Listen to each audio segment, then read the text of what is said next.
Good evening, everyone, and welcome to your Friday night in the nest. How is everybody? It's great to see you all. You've already got the snacks going, Debbie. I love it. Donut holes, glazed and sugar covered. We got thumbprint cookies. Wow. We have a thing that we call where I'm from snails. It's made out of pie dough with cinnamon and sugar. Are you willing to share, Debbie? Did you bring enough to share? Thank you so much for bringing the snacks. Hey, Susan, 1964, looking forward to it. I heard this crazy story the other day on YouTube about a Dogman and thought of your previous stream. Oh, interesting. Interesting. All right. Mrs. Chester, you listen to Dogman and Bigfoot channels all night? Really? Oh, wow, this is your topic, huh? That's awesome. We got Syrian prison bees.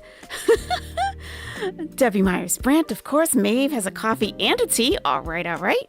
We got Ashley. When you click the like button, it turns into a paw for a second. Really? That's very cool. That's awesome. You feel shaded, Debbie. Jinxie Bat, hello. We got Fairy Nymph. We got Toasty. Yeah.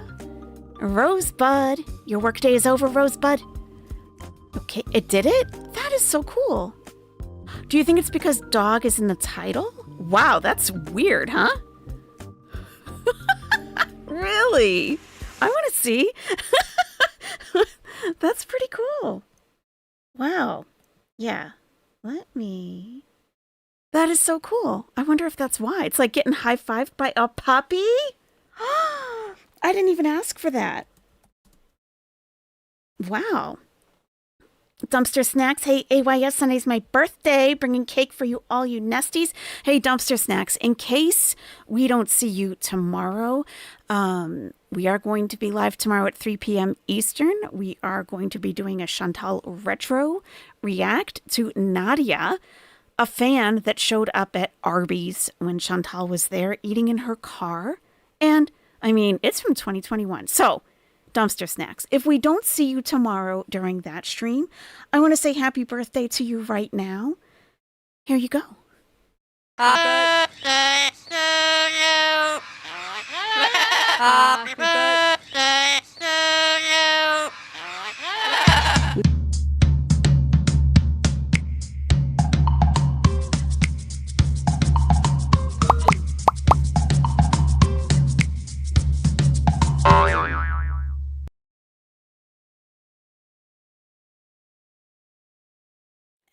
Happy birthday, Dumpster Snacks. I hope it's an awesome one. I hope it's awesome. Sunday, huh? All right. I hope it's a great day, Ashley. It's nothing crazy. I've been saving something to show to you guys and I keep forgetting. It's nothing crazy. It was just something just to laugh at. I want to try to hit the like button. Something just to laugh and see what happens. Let's see. Oh my God, that is so cute. Why is it doing that? It's got to be because dog is in the title, right? Interesting.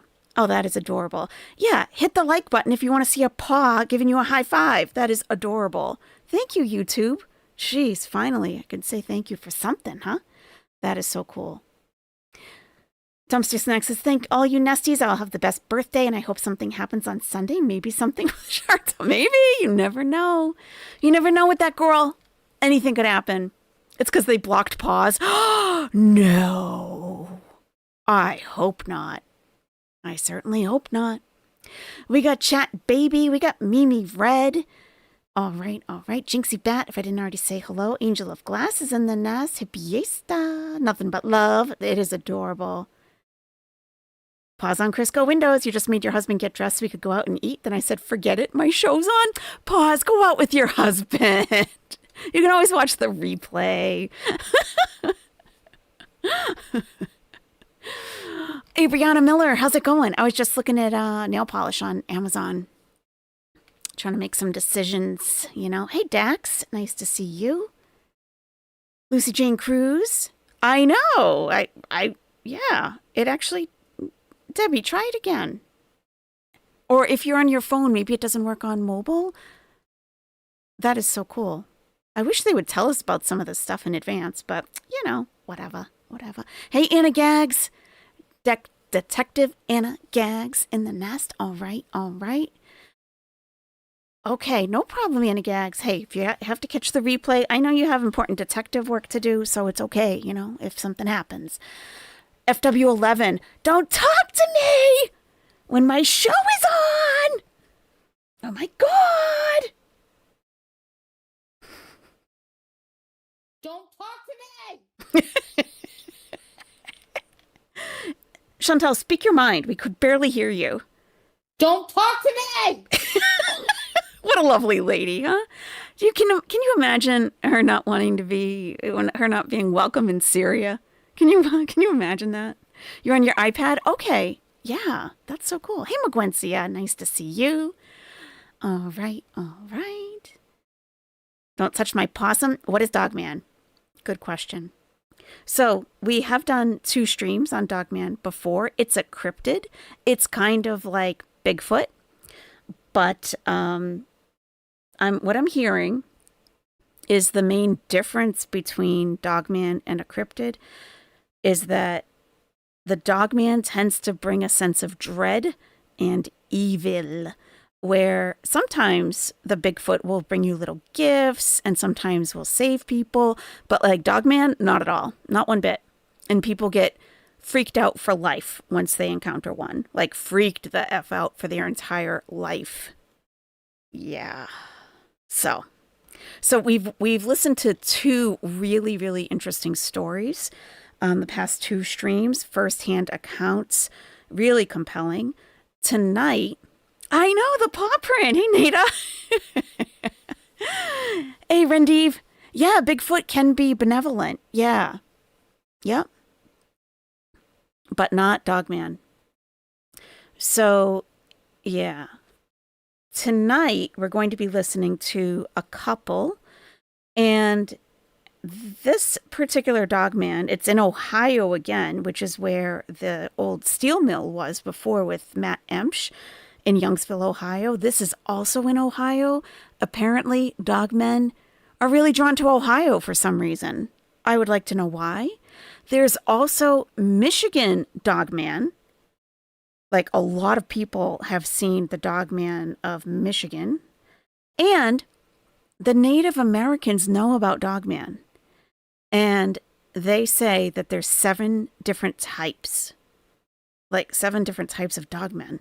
So it's a very, very known thing. Another reason not to go to Ohio. There you go. Exactly. So this one is in Norton, Ohio. Okay. It's a couple. And this Dogman is basically on their property, in their yard, harassing them. Like, how petrifying. Can you imagine? It's going to be absolutely petrifying. What's the first reason not to go to Ohio? Because it's Ohio. I don't know. I think I've been to Cleveland Airport a couple times. That's about it. Ashley, thank you. My kittens had their FIV feline leukemia test today and it was negative. I'm super relieved. I'm relieved for them. That is wonderful, Ashley. Thank you so much for sharing your good news with us. Thank God for that. And it sounds like as a pet owner, you are la creme de la creme.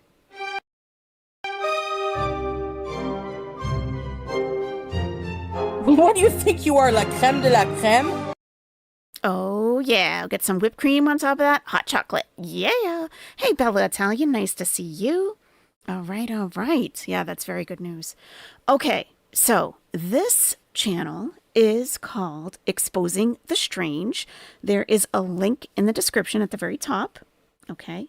And they interview people. They've got like all different kinds of things. Okay. But I found this particular interview to be like pretty much just as credible as the other 2 that we watched, where you're like, oh my God, this really happened to them. This really happened.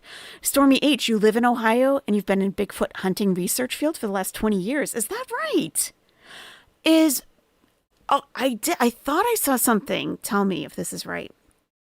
That the Dogman is chasing out Bigfoot out of Ohio? Is that a thing? And I wonder why. Like, are they enemies?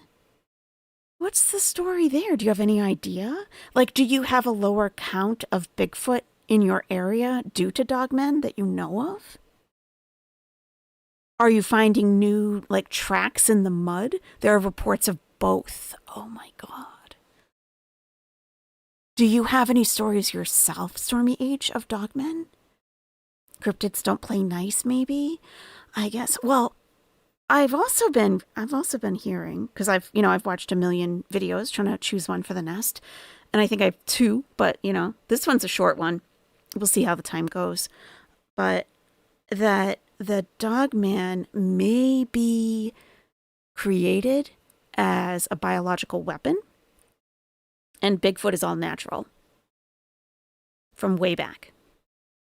So I don't know how true any of that is. How come no one ever got Bigfoot? He is elusive. He or she, very elusive. And Chris of the Traveler, I have also heard that sometimes Bigfoot can come in and out of different dimensions. So it can like disappear in a heartbeat, like in a second. You turn around, see it, and then poof, it's gone. So maybe that's why. You live in Ohio, you never saw either, Angel of Glass? Do you go out into the woods? Do you ever go camping? Organic, 100% free-range Bigfoot, yes. Yes. You have a horrific story that happened to you at 16, but it involves Bigfoot? Would you like to tell it? Oh my God. That happened to you personally? Oh my God. Oh, we would love to hear that sometime. If you don't want to type it out, you could come on and talk if you want. We could do that. Wow. Portals. Yeah. You live in the country, Angel of Glass? Okay. Hey, Lord Bullyroke. Woof, woof, woof, woof. That's right. That's right. Wow. Okay. So let's get started. Shall we? Exposing the Strange.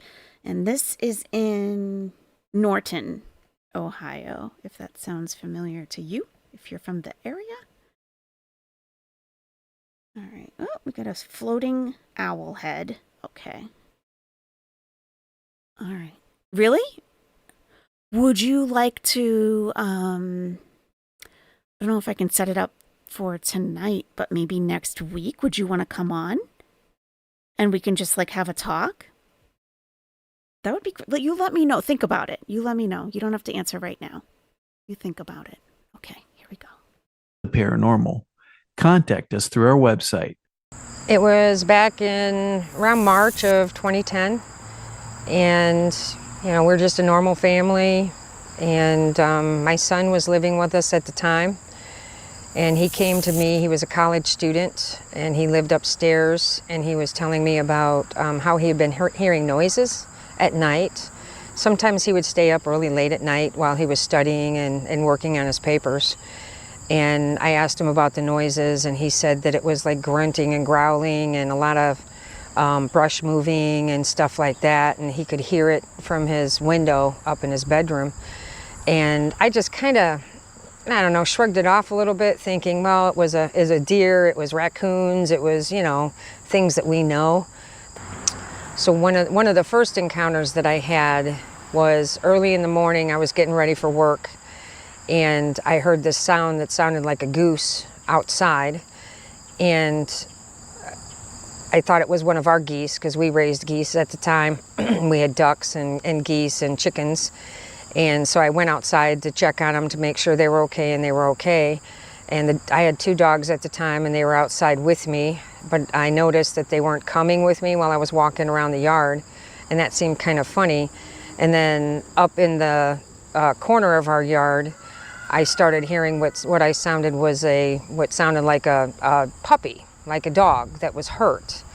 And I remembered seeing signs earlier, like the day before, about all these lost pets and stuff. And so I thought it was just like a wounded dog. Lost pets.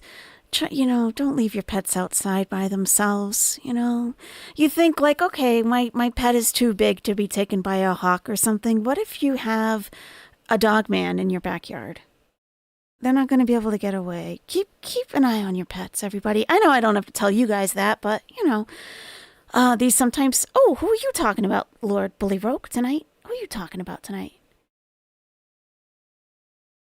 Yeah, Stormy H, it would have to be another night, but we could definitely, set aside a time to do it. Absolutely. Yeah. I'll put my email address in the chat. It's like one that we use for the pageant, but...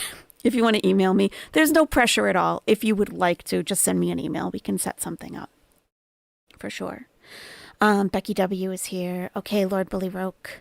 All right. You often see coyotes on your morning walks? Yikes. Okay. So I started walking up into the corner of the yard, and it was a very secluded place. It had a lot of bamboo. I couldn't really see, where I heard that the whimpering was coming from. So I was kind of parting a little bit of the bamboo and saying things like, here, puppy, puppy, here, puppy, puppy.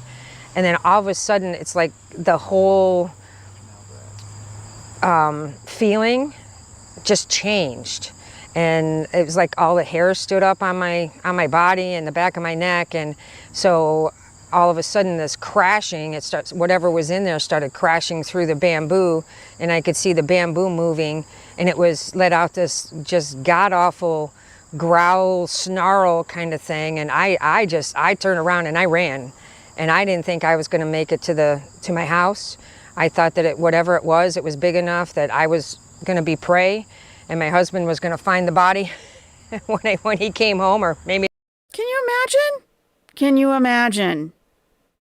Oh my God. She instantly thought, this is it. It's over.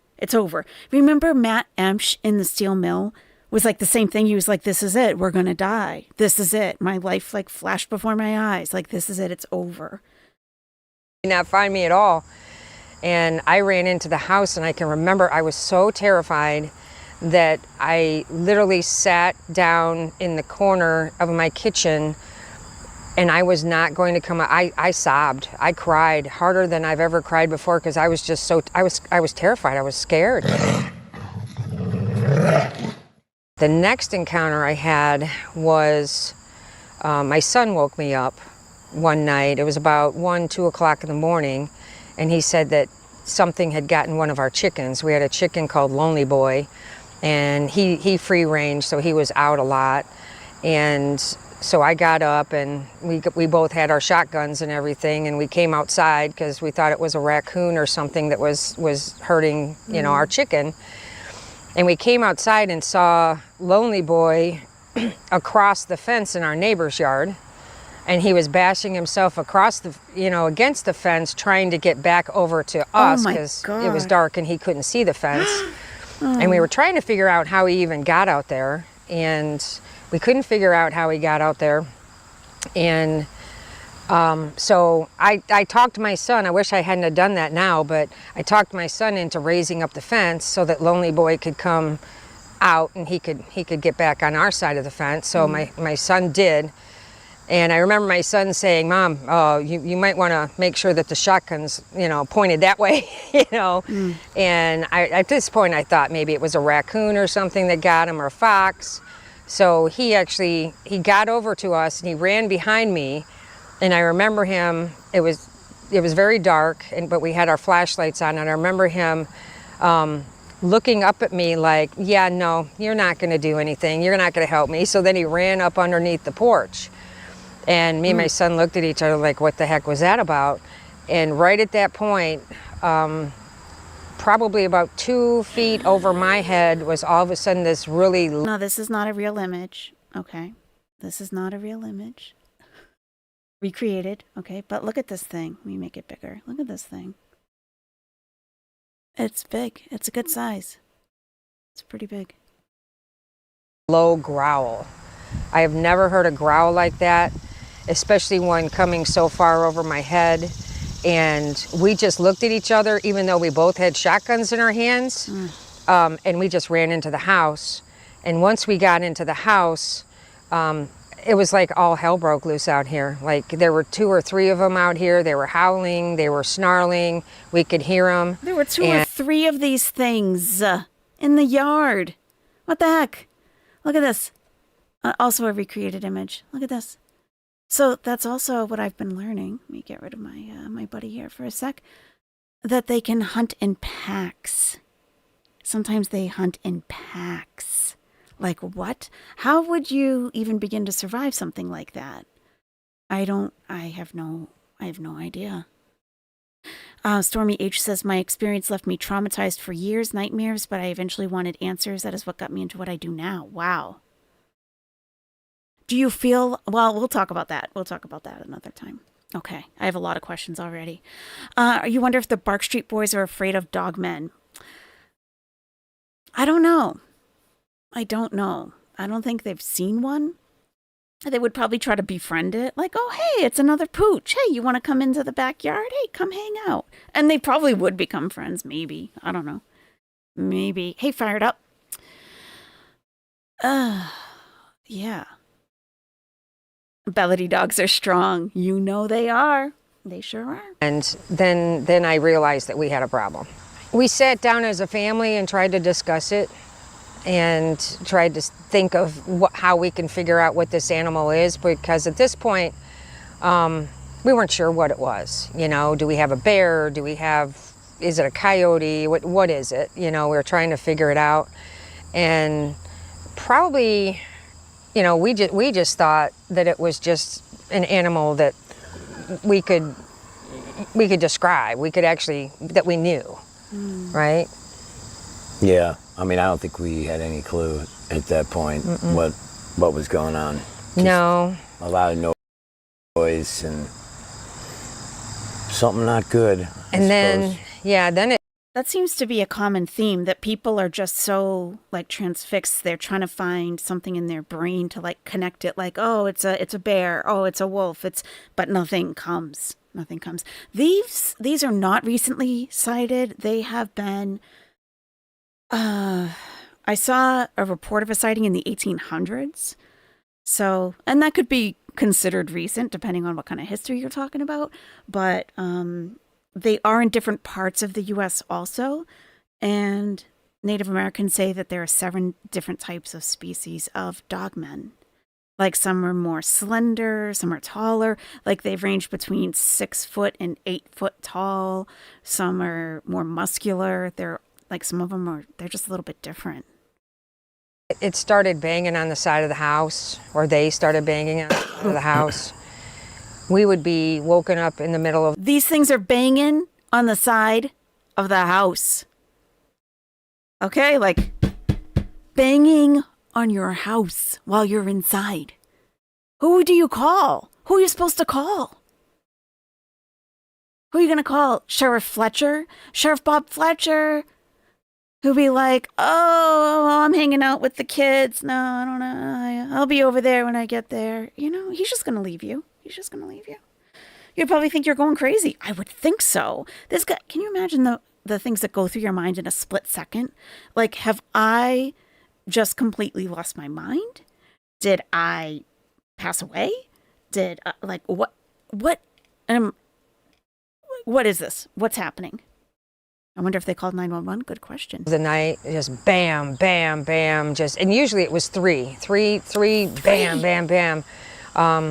So it got to the point where, you know, at first we thought it was neighbors that were messing with us because we'd only been living here for about 2 years. Neighbors. And then we finally went on the offensive and we took our guns out with us. We were actually, you know, walking around with, you know, AR-15s. Because we're like, we're not messing around. What is this thing? And I remember, gosh, there must have been a couple dozen times that we did that. And when we would come out, we would hear something. Like something would run along the side of the house and run to the back of the yard. We had a wooden fence in the back of the yard that we could literally hear them jump onto the fence. And you could hear the ding-ring of the fence as it was going. We heard them land and then we heard them running down the driveway of our neighbor's driveway, and we were like, what animal could do something like that? It's almost like a human being, but I don't know of any human being that runs that fast and covers that much, ground within, we're talking about seconds from the time we walked out until the time they jumped over the fences. It was almost like they were toying with us. Yeah, well, there's definitely more than one, because they couldn't be that fast to go from one side of the yard to the other. Just, I don't think it would be possible. They're definitely pretty fast. So there was another instance that really helped solidify, and that was my son would come home at work from class. He would take night classes, so sometimes he would come home at like 10 o'clock, and he would always park down below the driveway because we always left in the morning and he didn't want to block us. So he would park down that way and then he would walk up. So being a mom, I used to wait for him to come home. And I remember one night hearing him come home, and I heard him walk by the bedroom window, because my bedroom window was right next to the driveway. And I heard him walk by the bedroom window, and then about 30 seconds later, he walked back down. Mm-hmm. And I was like, oh no, we must have locked the door and he's going to get his key, or he's going in through the basement, right? So I got up real quick because I was going to holler at him, hey, I'm home, I'm up, so you can come in. And I was going to let him in the back door. And when I got into the kitchen, he was standing in the kitchen petting the dogs. And I just stood there looking at him, and he's like, Mom, what's wrong? I was like, how are you here? Just 2 seconds, never mind. So I went back to bed and I couldn't figure it out. And it was after the Lonely Boy thing that, we started talking about stuff. So I started talking to him about it, and I told him what I had heard, and that kind of really, really freaked me out and freaked him out, because obviously something had been walking behind him, something that was bipedal. I'd never really paid attention to that word until we started researching this. God. And, walking on 2 feet. Walking on 2 legs, and walked back down the driveway after he was safely in the house. So that's when I was like, hey, we really have something here. So I went to Greg and tried to tell Greg about it, and Greg said you're crazy. He didn't really. Yeah, I wasn't really a believer. He wasn't a believer, like, yeah, he said. it's probably a raccoon. Yeah, deer. we kept coming back to the raccoon thing, right? Yeah, pretty much. And then it was probably, I would say, I don't know, it was about 6 months later. We had gotten a trail cam. I decided, you know what, I need proof. I need proof of what this thing is, because it's driving us nuts. There you go. It's banging on the house. It's keeping us up. It's basically harassing us, right? Yeah. And we were all on edge, and as a family, we were kind of, almost fighting with each other about this thing and not knowing what it was. So I said, I'm getting a trail cam. So I started setting. Good for you. A raccoon banging on the side of the house, Greg, says Jinxie Bat. Right? They're not skinwalkers, correct. They are their own thing. That is correct. Yeah, skinwalkers are definitely a whole thing unto themselves. We talked about those a little bit in the past, but yeah, that is purely, it's actually one tribe. Is it the Navajo, I think? Yeah. How do you get rid of them, A. Popovich? These guys? You don't. A trail cam up around the yard.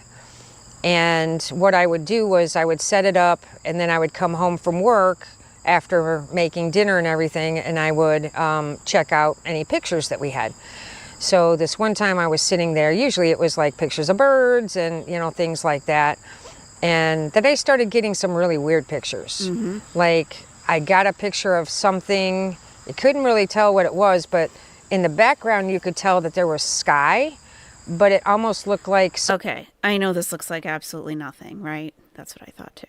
Okay, I'm going to take the owl down for a second. So what we're looking at here is on the right side, and it's like a back with fur on the back. It's like a back walking away.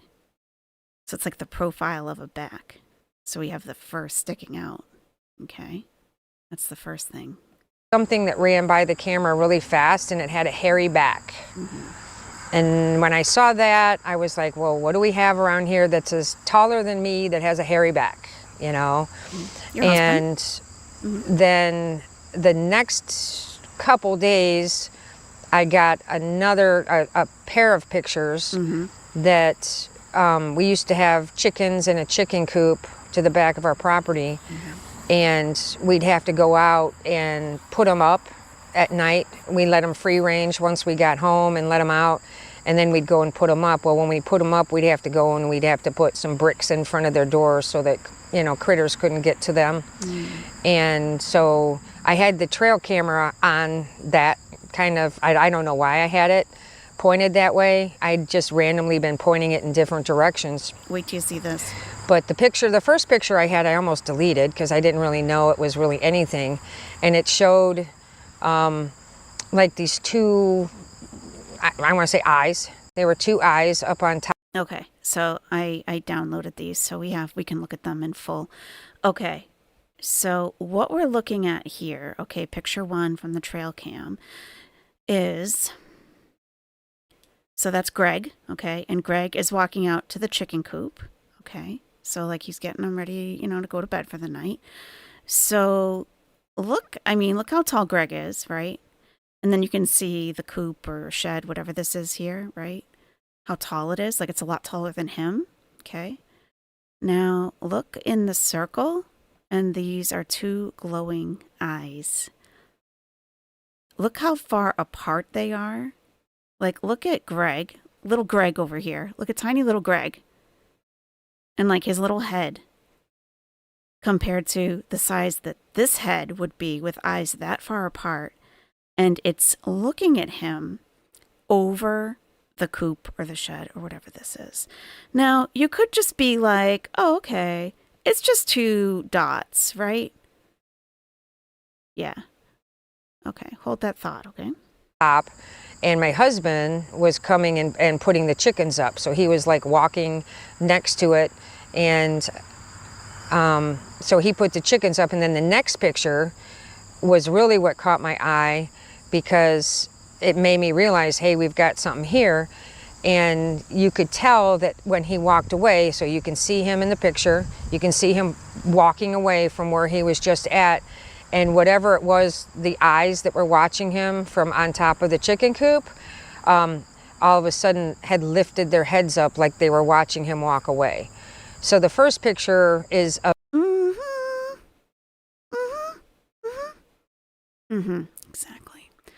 Exactly. Yes. of the creature or whatever it is kind of hunkering down, like, oh no, here he comes. And then the next one was it picking up its head and watching him walk away. And look how tall it is. It's looking up over the chicken coop, over the roof. And that really That's the husband. scared me, because he was literally within inches of this thing. So I tried to get him to look at the pictures, and at first he wouldn't look at it. He didn't want to hear anything about it, you know. So Greg. my daughter was there, and she was looking at the pictures, and she finally said, hey, you really need to come and see these pictures, because there's something there. Yeah. And if you lighten up the picture a little bit, you could see that it's a big canine type head. And there was nothing behind the chicken coop that anything could stand on. There was nothing for it to lean against. Yeah. So it wasn't like standing up on a box, like, you know, boosted up over the roof. Like it had to have been standing on the ground, she's saying. Whatever was there was a lot bigger than my husband, and he was within inches of it. So you want to tell him how you thought about it? Well, yeah, I fought it off for a while. They were saying, oh, it's this and that. And I said, no, it's definitely a raccoon or something. Raccoons again, Greg. Could kind of see the eyes on top of the roof and see me in the picture. So when I looked at the second one and took a closer look, I think she did lighten it up a little bit. And then I was like, oh boy, I don't know what that is. Because you could see it actually, his eyes were positioned here, and then in the second photo, it moved. And it was like looking at me. And you could see the snout, and you could see how it was glaring towards where he was going. It was pretty obvious whatever it was watching me. So I was pretty on board at that point. Something was running I was around on board. making So noise. Then I realized Then, my wife wasn't nuts. unbeknownst to me, my son had been talking to the late, great Linda Godfrey. And so he finally came to me and he was talking about, I think that we have this thing called the Dogman. And I had never heard of the Dogman. I grew up in Michigan. I had never heard of the Dogman. Well, there's a Dogman of Michigan. So I was just like, what is that? No, that's not what it is. We can still explain it, Maybe a coyote got up there. I don't know. So I finally started doing research on it. We still had the bangings. We still had stuff going on. I would catch the glimpse of something and then it was gone. Just really weird things that were going on. Things were missing in the yard, like the dog toys came up missing, but then the next day they would be back, and it was just weird little things like who's messing with us, who's doing this. And I finally broke down and called Linda Godfrey, and I was talking to her about it. And she told me, she said, you have a Dogman. This is what they do. This is how they terrorize people. I was afraid to go out of my house. I mean, to this day, I'm afraid to go out at night. When I'm home alone, I do not go out. I don't even take the dogs out. If they bark, I'm jumpy. If we hear a knock or anything, I'm really jumpy. It's almost like, I don't know, PTSD or something. But, I'm really afraid, because with seeing these things and the encounters that we've had, they're just so fast. And actually, I had described to Linda how we'd walked out and we'd walked in like a tripod, formation around the yard. And she said, stop doing that. That's what they want you to do. And I was like, what are you talking about? And I must have talked to her like 8 times. And she was going to come out, but she was sick at that time, so she couldn't come out. And she said that they're playing with you. They want to see these reactions with you. It's, to me, it was like cryptid ding dong ditch, they're knocking on the door and then running away. And when I realized that, and then she said something that I will never forget, because I almost dropped the phone, and I almost told him for the 10th time that we're moving, we're getting out of here. She said, the guns won't do you any good. And I said, what do you mean? They sure do make me feel good when I'm walking around the yard. And she said, if they wanted to kill you, they would have done it by now. And then I realized she was right. They were so fast, they were so quick, they were so quiet. They could be right next to me and I wouldn't even know they were there. So then we started like non-reacting. If the banging was happening on the house, we no longer went running around like chickens with our heads cut off. And eventually that part of it kind of died away. But then we had the other encounters as well. That winter, again, I was home alone.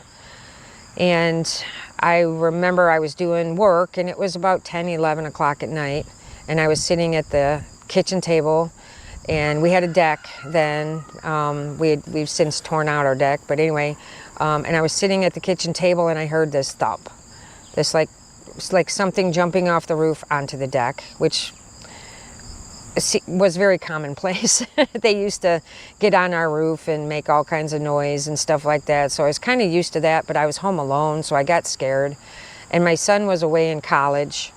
And so I called him. I called him on the phone, and I was telling him about, what I'd heard. And he's like, well, don't go outside, Mom. Don't go by the windows. You know what to do. Don't let them bother you. They're just messing with you. So I was standing next to the kitchen window. Can you imagine having these conversations like, Mom, just relax. The Dogmen, they're trying to get you riled up. Just try to ignore them. I know they're very scary. Can you imagine having these conversations? Dogmen have killed people, allegedly. They haven't been tried in a court of law. We are in the United States of America. Everyone is presumed innocent. But they're written off as like feral dog attacks. Like there will be claw marks and everything and bite marks, but they're written off as feral dog attacks.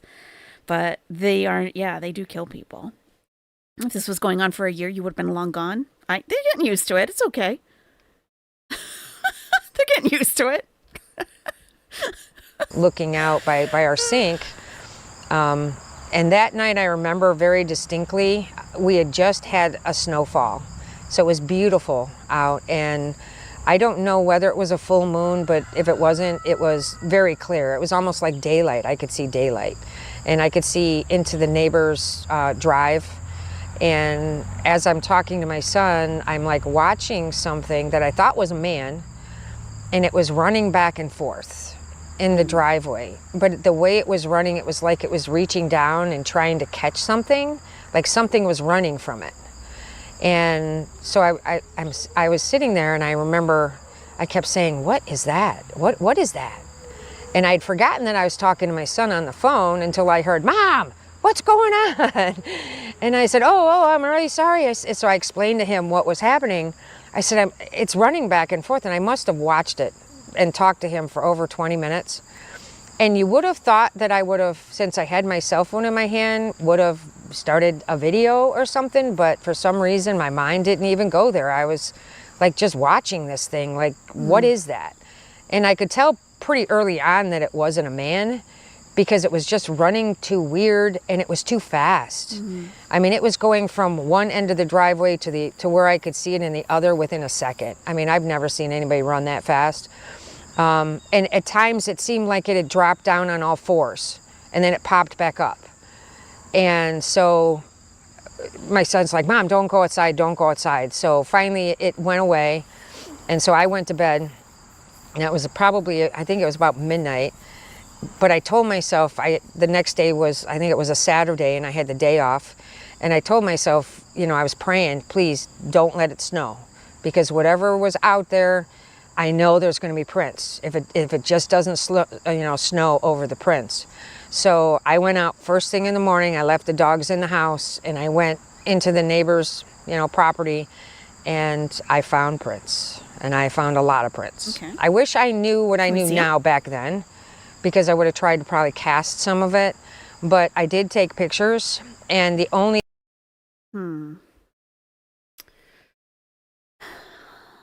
You know what I wonder? Why people who actually come into contact with some of these things or have evidence, why they don't know how to use technology. Like, I'm not talking technology, like, just like,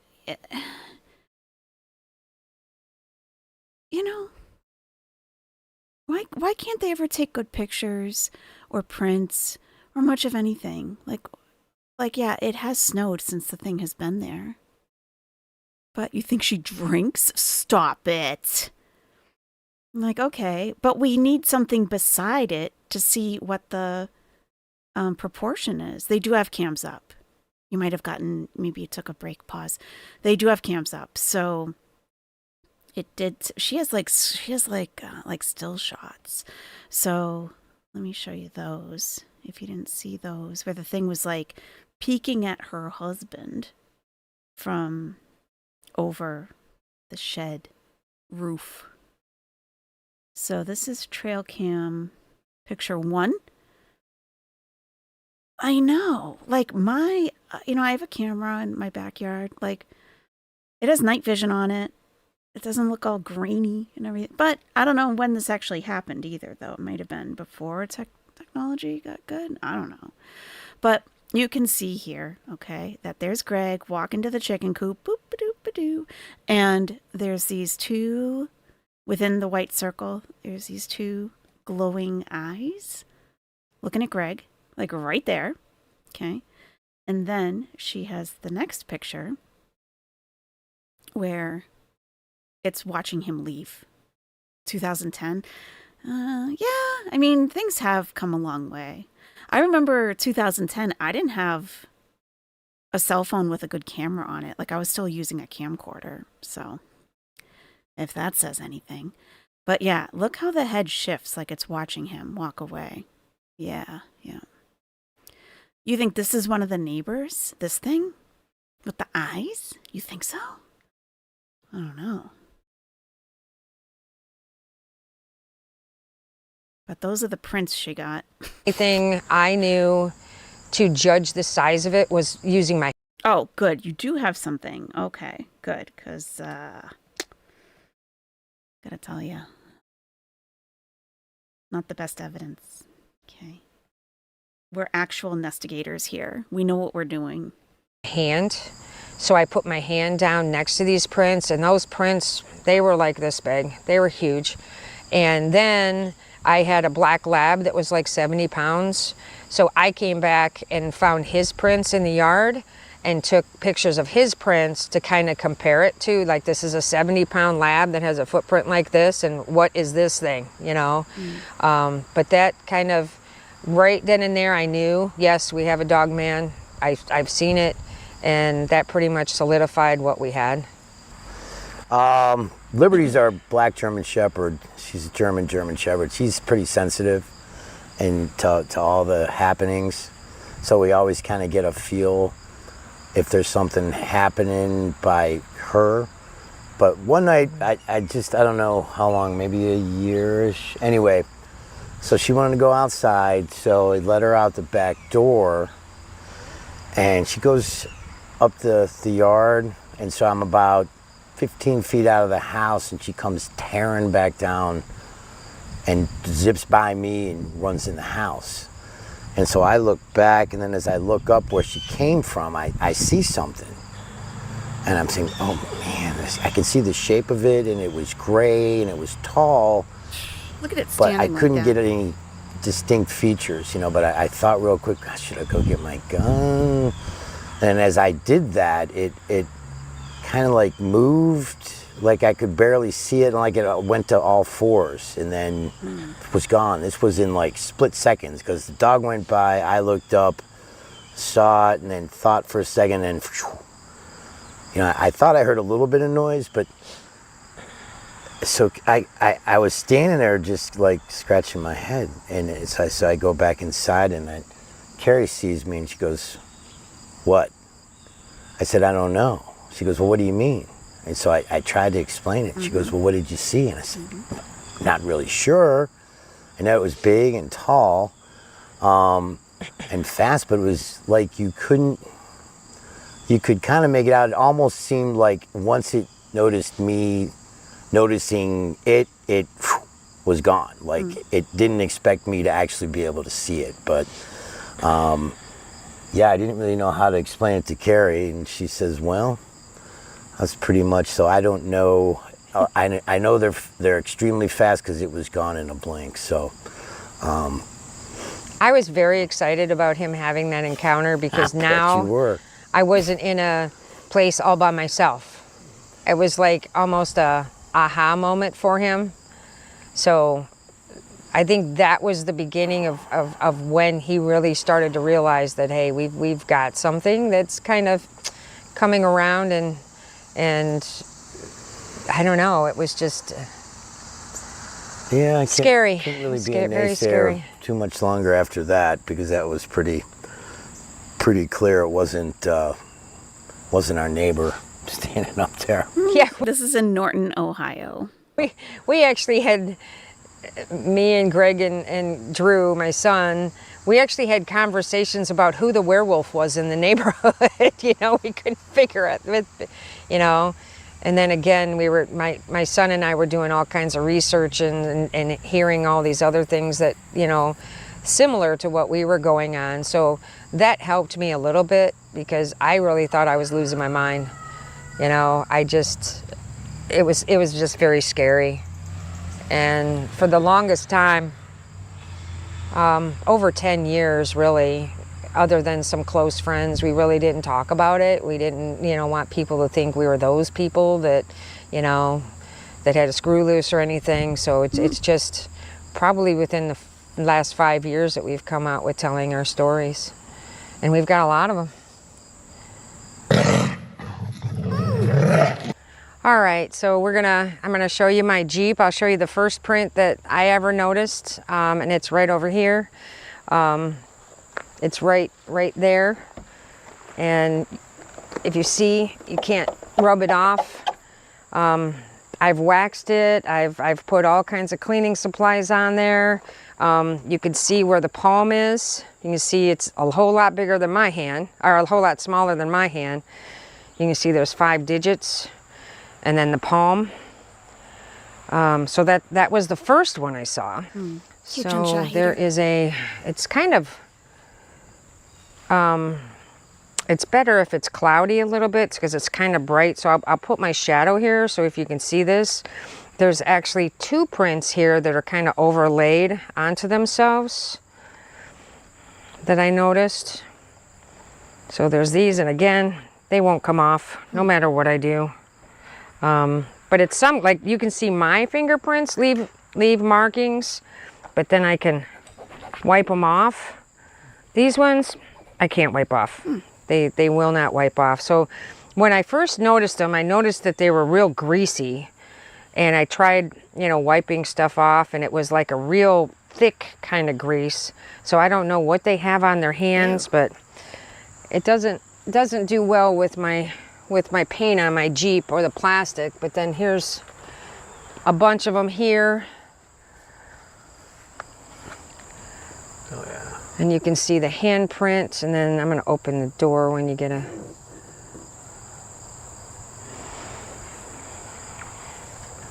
There's smudge marks here, and that's from them. This one's this year's. Are they trying to get in your car? Because that wasn't here. So I think that is actually a fingerprint. I had a friend who was a police officer who was going to come out and fingerprint and see, with his fingerprint kit, but then he never made it out. So we did find another encounter in our town near, it was called Silver Creek. Okay. And when I encountered that, I started thinking about how they would move and how because we're a pretty, I know we're rural, but we have close neighbors. So to think about like anything like a Dogman or a Bigfoot being so close to such a community, to me just didn't make any sense, because aren't those things supposed to be out in like the Rockies and things like that? And here we are in, a very rural area. So we started actually hiking back into the back of our property. At one point I did find some footprints and I did cast them, but then I broke the cast, so I was new at that. So, but I think that they use a lot of the trees. I think they use, the trees for camouflage. Sometimes we've had encounters during the day, but mostly it's during dusk. It's either dusk or it's late at night. I just had that one encounter early in the morning that I had in the beginning, but after that, and that one, I think with looking back, I think that it was trying to get my dogs thinking that it was an animal that was hurt and trying to lure them away so it could eat them. Honestly, that's what I think it was. But, I did research on the limestone caves that we have here. And, I know a lot of people with the Silver Creek sightings, some of their comments online were like, oh, there's no place for them to hide. We don't have mountains. We don't have this. We have a lot of caves. And the limestone caves are all, closed down for some reason. Nobody wants to talk about it. So that was something that I started delving into. And what I found was the more I wanted to talk to people about it, the more people shut up and wouldn't talk to me. They didn't want to talk about those caves. So I think there might be something there, but for the most part, I think they stay to the wood lines. I think that they might travel the streams and rivers that we have here. They don't leave a whole lot of footprints from what we've seen. We've seen tracks in the snow in our yard, and I've got pictures of them that are over 3 or 4 feet long, where my son and Greg have been walking next to them, and it's almost 2 whole strides of theirs to the one, but that's very few and far between. I don't know if now, since they know that we know about them and nothing has happened, maybe they feel that we're not a threat to them. They know that we know. But as far as where they come from, I don't know. I know that they come during certain times, usually from April through May, we see them, and then again in the fall. So where they go during the summertime, I don't know, because we generally don't have encounters in the middle of the summer. We did have a couple encounters in Hocking Hills, though, which was very weird because we had gotten a camper in Hocking Hills so that we could get away from these things. And then we had 2 encounters there. What? So, They're following you. you know, what's up with that? You know, I've heard from doing the research that they talk to each other and they communicate with each other. And they were like, you know, maybe the ones in Hocking Hill were like, oh, that's Carrie and Greg. Let's just kind of say. That's Carrie and Greg. So this picture was allegedly taken from a trail cam somewhere else. And it's like one of them eating. They do eat small animals. So there are reports of like they go missing and stuff. No, they have Dogman friends. They have Dogman friends. That's what it is. Yeah, so I guess there's 7 different types and they're a little bit different, but generally they don't really have the body of a man, but rather they just like because they walk on 2 legs, on 2 feet. But it has like the face of a dog or a jackal. And I mean, the pointy ears is a thing for sure. Yeah. Dogman. Yeah, I'll look at Dogman of Michigan photos because I think they have a ton. They have a ton. Hi, I don't know. But I do know in the beginning it was really scary. You know, now it's still scary, but we've kind of learned to live with it, if that makes sense. Sure. Stay tuned for more exclusive content right here on Exposing the Strange. We've learned to live with it, okay? It's not that bad. Like, what? What do you mean? What are you talking about? It's not that bad. Excuse me? All right, so I'll just show you like a bunch of different pictures.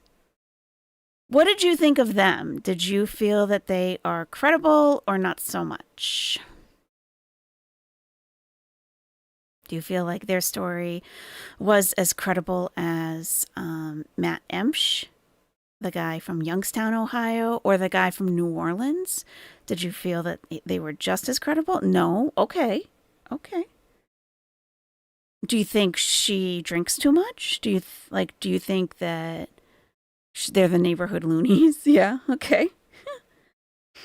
So this is supposedly the Michigan Dogman.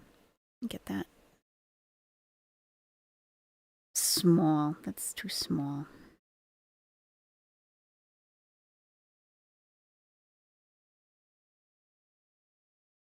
Why is everything so small?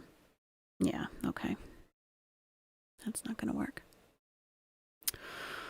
Alrighty. Look at my 2 owls. They look so different today. Okay. Not so credible, you don't think, huh? All right. Okay. All right. Well, also,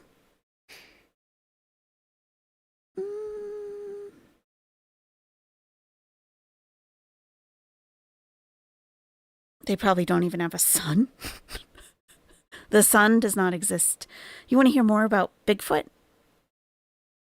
I don't know too much about Bigfoot myself, but it sounds like a Nestie Stormy H had a hostile encounter. The Lougarou, yes. We did watch, what's his name? Roy Stubblefield, I think. And he had an encounter with a Lougarou in New Orleans. Yeah. That was crazy. I don't know anything about Mothman. How about you guys? I know I had a cast of the prince, but I broke it. Like, oh, that's kind of inconvenient, don't you think? Maybe you should have had an expert come out to help out with that. If you didn't know what you were doing, that's like, you know? I don't know.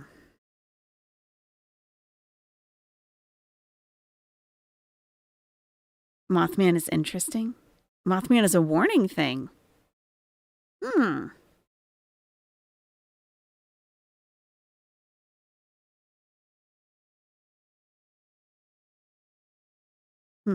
I also have A fisherman's terrifying Bigfoot encounter by the river. Let me show you that. This one's short. This one's really short. The sunlight and It's like 7-ish minutes. Let's see what you think of this.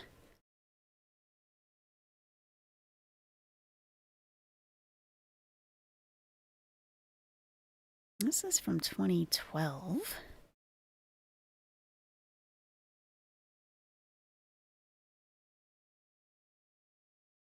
And this is in Washington State. Yeah, Washington State. Okay. Let's see what that's about.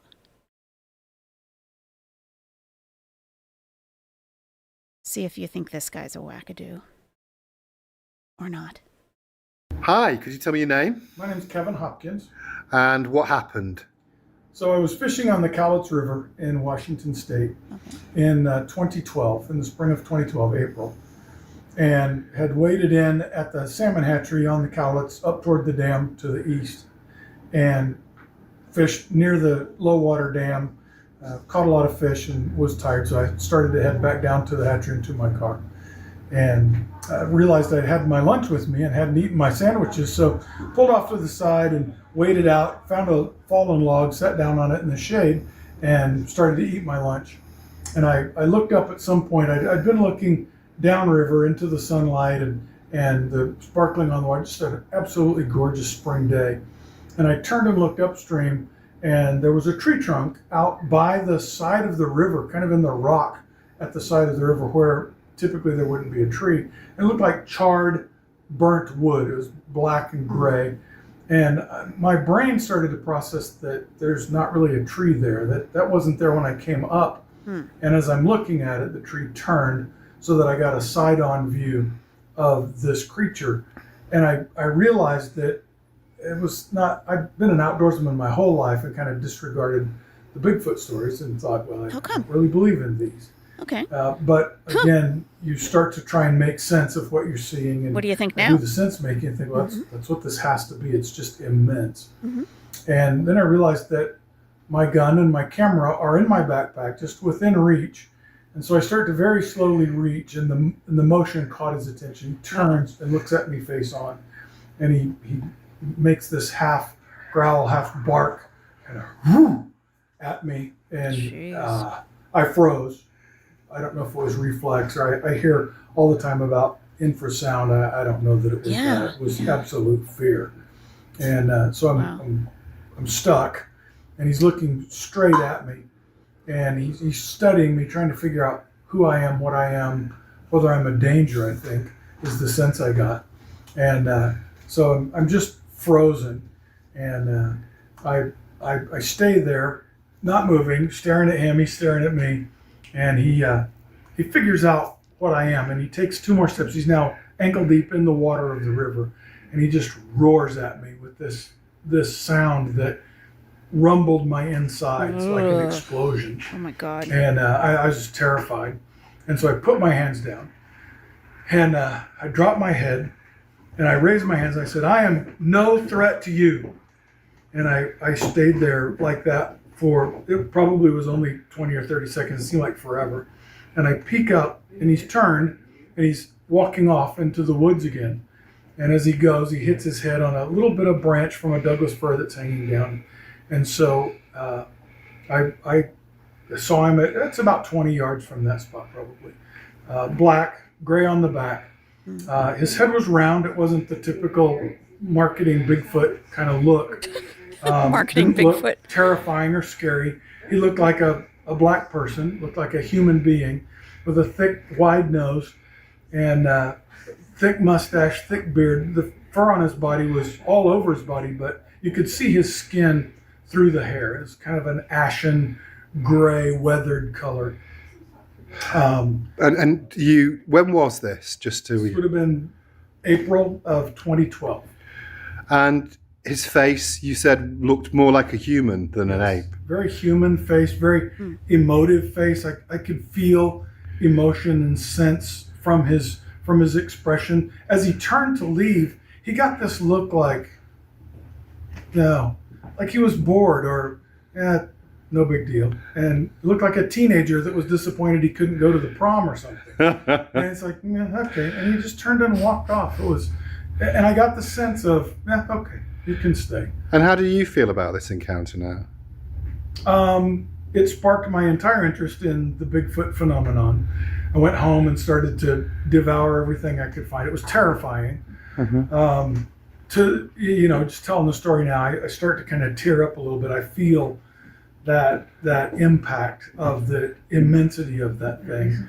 The game ranger that I went and got helped me measure about 9 feet 8 inches to that tree branch. Tall. And the ranger was really curious. He found me at my car, quickly getting out of my waders and throwing my stuff in the trunk. And he walked up behind me and said, "Sir, are you all right?"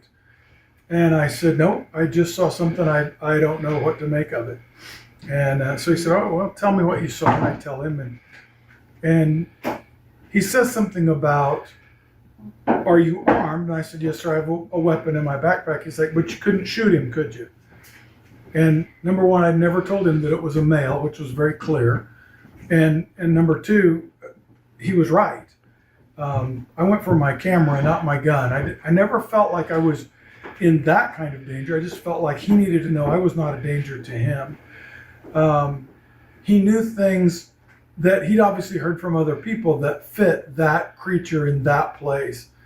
And he's like, "You've been fishing. I saw you pull in here at about 10 o'clock this morning. You have no fish?" I'm like, "I left them on a stringer right there at that spot." He's like, "Well, let's go get them and show me where you were."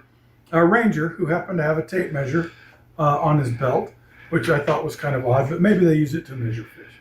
And so I tell him the story and lay it all out for him, and he has me help him measure the tree branch and the dimensions. And I would say the thing was probably 4 feet from shoulder tip to shoulder tip, as thick from chest bone to spine as he was torso wide, not at the shoulders, but as thick in the torso. It's just built like a tree trunk.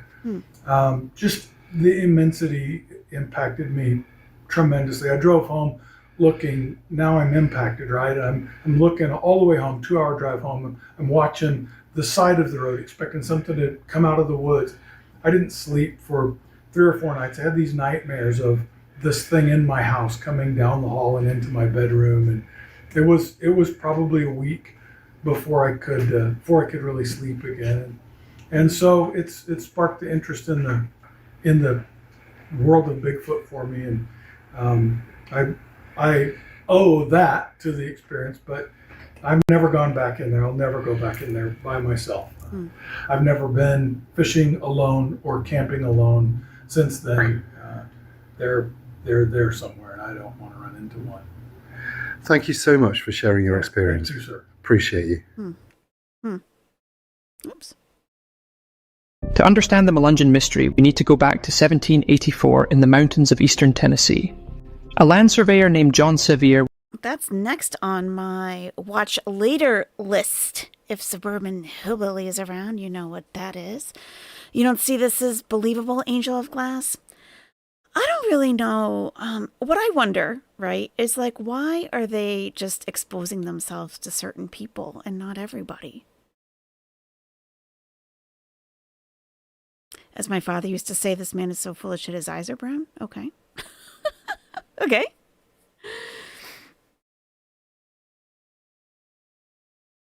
Like, do you have to be a real outdoors person, or can you be a recreational camper?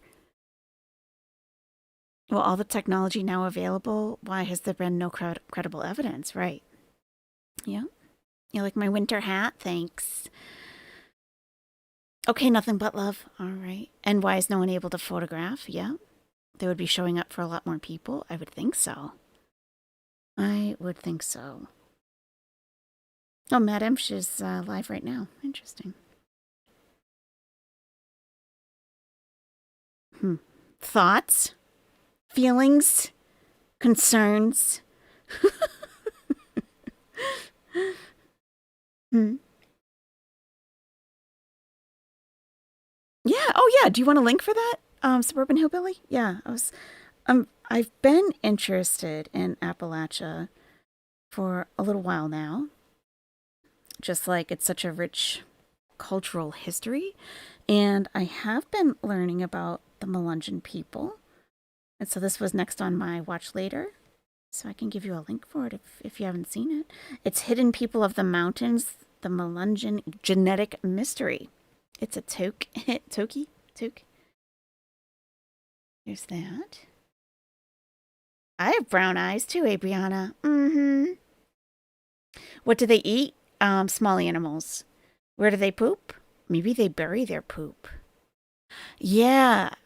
Pause. I looked that up because I was interested in that from when you said that earlier.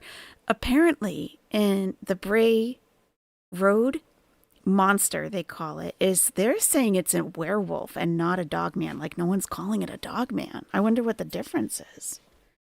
Like, yeah. Hey, OBCD, chat OBCD, trying to eavesdrop, yeah.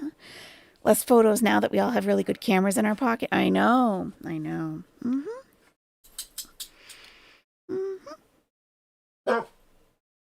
Let's not, sir.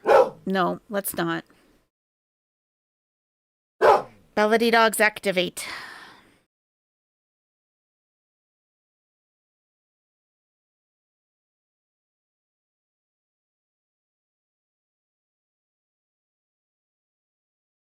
Okay, and I have one more, if you would like. It is the man that killed a dogman. He killed a dogman. They kill, but this one got killed. Have you ever watched Mole People dogs? Yeah, the underground people. Yeah. You want to see that? I gotta tell you though, I'm about how far am I in? He's a boring speaker. Okay. Oh, God. He's boring. I'm like 18 minutes in, and I'm just like, maybe if we speed him up a little bit. He's not a charismatic person, which maybe would help his believability. I don't know. But here's like the general story here. Okay. This one is kind of interesting because it's not kind of what we've been seeing so far. Is that this guy, his name's Joe Barger. He's an Army veteran, and he had an encounter with whom he believes to be a dogman. Okay. And he kills it. And then the U.S. government comes to talk to him about it. They came to talk to him like, yo, why are you killing the dogman? Like that's our asset. You can't take those guys out. Okay. Yeah. What do you think? Are you interested? Or do you want to do something else? I'm open. I truly am. You're interested in nothing but love? Okay. I don't remember, Ophelia, if the government took the body. You're not interested, Angel of Glass? Okay, that's okay. You don't have to be. It's fine. All right. All the way interested? Okay. You picked a video that's talking about... I know, Suburban Hillbilly. I told you, right? A long time. You were like... You said something like... I don't know. Remember that day? I'm not even articulating what I'm trying to say. Remember that day you told me that you're Melungeon? And I was like, oh, I know a little bit about that. I know, yeah, from Appalachia. Yeah. I still watch stuff on Appalachia. I find it interesting as all heck. It's like a totally different culture. It's interesting to me. But yeah, I didn't know you were from there. That's cool. I'm not stalking you, I swear to God. How did you happen to know, AYS, exactly where I'm from? Yeah, I didn't know. Okay. All right. He's a truck driver. Okay, so he's just like, okay, I'm going to go probably about 7 minutes into his most replayed area because I'm telling you, I might have turned up his volume a little bit too. Okay, let's get started. Turned around. I made a U-turn to pull into this, like, turn around for snowplows or something. I had to do that. I had to do that the way it's all configured there. Again, I'm just going to turn it on over to you, sir. Okay. Well, this encounter I had. Okay, and sorry to keep stopping. If you remember this guy, Matt Emsch, this is his channel, Planet 412. This is the guy from Youngstown, Ohio. He was in the steel plant. That's this guy. Remember his story from last time? So he now has a channel and he's interviewing this guy, Joe Barger. You know, you're on the road, like you said. So, you know, I don't want to interrupt anymore, but I just wanted to, again, thank you and tell you what an honor this is to have you on. And I know everybody's excited to hear your account. The audio. So, again, I'm just going to turn it on over to you, sir. Okay, let's go. Well, this encounter I had occurred in 2017 in June. I was driving a truck at the time for a different company that I'm currently with, and I was picking up a load of paper near the Manistee National Forest, up near, I think So close hard to hear to too. biggest town would be Traverse City, I guess. And as I picked that load up, and as I was bringing it back to the terminal that we had down in Michigan, in the lower part of Michigan, I was coming to. I started to look at my gauges and noticed my air was leaking in my air supply for my trailer, and from my trailer it was leaking. I found out, but I stopped to look at what was going on, and I found the leak, and I didn't want to wait on service. I'm in this pretty secluded area. It's a main road, but it's not really highly traveled. It's more of a up in that part of Michigan. It's kind of more vacation homes and small towns, and hunting cabins and things like that. And when I stopped I found a little spot on the side of the road, which I knew this area kind of well. I've done this route and this load before. I stopped, turned around. I made a U-turn to pull into this, like, turnaround for snowplows or something. I had to do that. I had to do that the way it's all configured there. So I did that. So I was facing the other direction, and I think that's one detail that I missed on some of these when times I've explained this encounter. But and this, I think, plays into it a little bit too, speculation. But Are you guys able to understand him? Because the audio is not good. I put up the closed captions on the top of the screen, if that's helpful. But if it's not even worth listening to, I don't know how it sounds on your guys' end, then, because it goes in a little ways. Okay, all right. I think it plays into a little bit of why I might have survived too. But as I was underneath the trailer, I noticed there was sounds. The atmosphere didn't seem right. I felt weird. Some kind of, wouldn't say it was electricity, but I would say it was more of seemed like an echo chamber more than that. Not really with an echo, maybe a vacuum. I don't know, but atmosphere was getting weird, and hair was standing up on end, like on your neck and things. I was really creeped out, and I saw and heard really weird noises in the woods, and I was seeing shadows in the bushes, maybe 30, 40 feet away, really dense brush and trees right at that part. And I was underneath the trailer. And Wait a minute. You have to see that picture. You gotta see this. What the heck? Look at this. The heck is that? Scary. Scary. This is in the woods. Okay. And I did fix it. It took me about 5 minutes. It was an easy fix. I just had a few things with me that I could do that with. And it was a temporary repair, but it got me home. The air pressure held, and I just started taking off. As I was taking off, I did another U-turn because I was heading the wrong way, but I made a U-turn again to head back to where I was going. So as I straightened out, was going up the hill, making sure there was no traffic or any cars coming. So because I was at the bottom of the hill too, and it's a steep grade right there, and I was loaded heavy and going slow. It's until you get to the top, you can't go any more than 25, maybe 30 at the most. And as I was going, I was looking on my left on the traffic side, and I was all clear. And I suddenly looked over, noticed felt a dark presence on my right, on my passenger side. My windows are both down. It's June. It's a nice day. It's like 7:30 at night, so it's broad daylight still.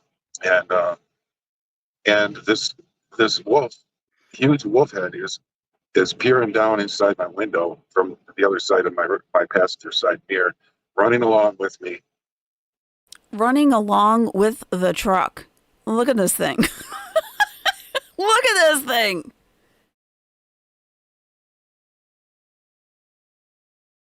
If it stood up like straight, it would be like taller than the top of the trailer. Debbie Myers Brandt, is there anything I can do to the captions to make them more readable? Because I can adjust them like to some degree. Not like that, but like if I could change the font, let me know if there's something, or I could slow them down if it's going too fast. Just let me know, okay? Everything's adjustable pretty much. Yeah, I couldn't go any faster. I was about 25, maybe 30 at the most, and I couldn't go any faster. This was a long grade up a hill, and he was black. He was jet black. He was actually leaning over down to look in, and I was in a regular cab. No, I wasn't in a sleeper cab at the time. I was in a day cab, they called it, and I could see the blackness through the windows. He was filling up everything. It was just huge, and his head was so big he barely could. I think could fit his head through the window if he wanted to put it. He was sticking his hands in the window a little bit, pulling it back. He was sticking his hands in the window, not his paws, his hands. Look at this guy. Look at this guy. He was grabbing at my door handle. My doors were locked, but I was freaking out, and I was trying to hit my door locks, but they were already locked, but my windows were down. And he was trying to pull my handle, and there was some scratches on the door after that, and a little bit of the rubber on the top was scratched. And he was looking at me with these intense. He wasn't an animal. He didn't look like an animal. He just would have this intense look in his eyes, and he didn't look animal, but he didn't look human. In between, I say he. I don't know, but I'm just assuming it's a he. And he. I don't know. A million things went through my mind, but at that time, I always have a gun on me, always of some sort. I have carried for many years, and in the truck I had a gun mounted on my seat at that time. It was a Smith & Wesson Governor, loaded with 45 Colt in it. It's a revolver that you can load with 410 or 45 Colt, long Colt, they call it. And I had special rounds that I special ordered that are solid copper, called maximum expansion bullets from Lehigh Defense. I pulled that gun when I had this feeling that it was going to get to me, and I was about ready to get torn apart or something. I didn't know, but it wasn't good, and it wasn't, giving me any feeling that he was not going to go away. And he gave me this thought in my head. I was feeling it. People talk about mind speak and telepathy and things. I don't know if that's what it was, but I felt like he was saying, "I'm going to get at you. There's nothing you can do about it. There's nothing you can do. I got you." And as soon as that thought came in my head, that gun came to my thought, and I grabbed it. I pulled it fast, and shot twice, very fast, within a fraction of a second. That'll happen, and right into his head. And I'm sure one of those bullets caught his eye. Maybe both of them did. I don't know. But when those shots went off, he went down like he hit a clothesline. Just he was down instantly. And as because he was running, he was running fluid. He had a very fluid motion to him. He was jet black, and his teeth were white. His eyes were dark. Was it bright amber yellow, and and and his teeth, like I said, and he looked very groomed.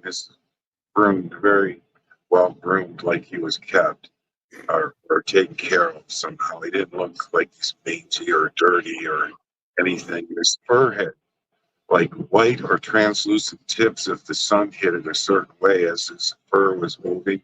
He had a huge mane too, like it looked like almost like he had a cape, but if you think of a lion's mane, he had a foot.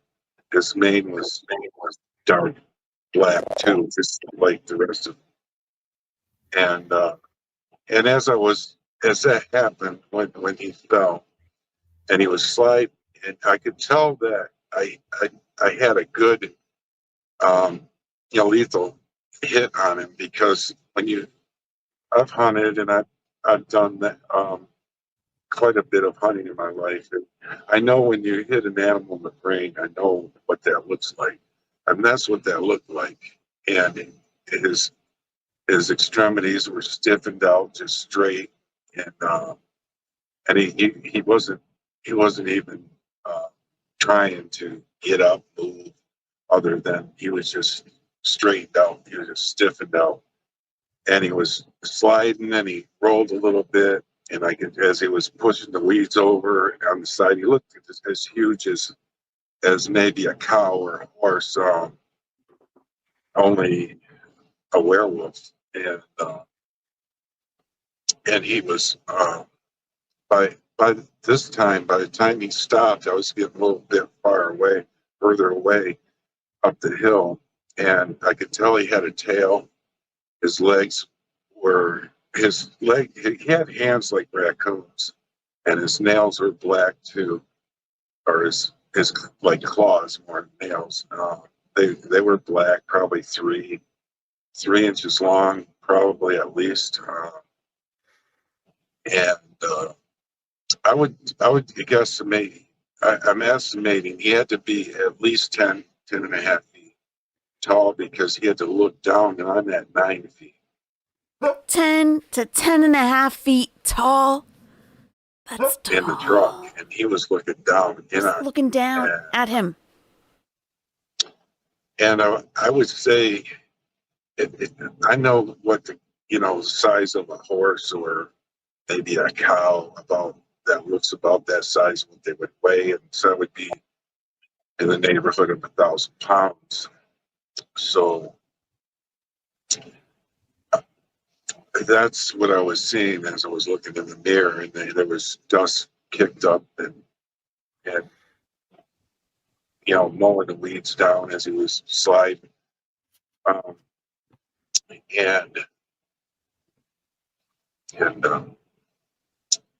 then I thought, well, I'm going to turn. I didn't know what was going on. I thought it was in the Twilight Zone. I thought I lost my mind. I had never heard of a Dogman. I didn't know what it was. I've heard of Bigfoot. Actually, another story, but I've actually seen a Bigfoot before, and my grandfather has. And so that wouldn't have been much of a surprise to me. But I'd never heard of a Dogman.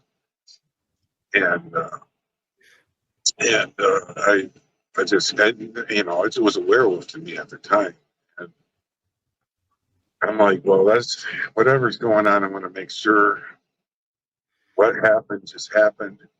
I turn around, my ears are ringing like you couldn't believe, because you can just imagine that 45 going off in a little small cab like that.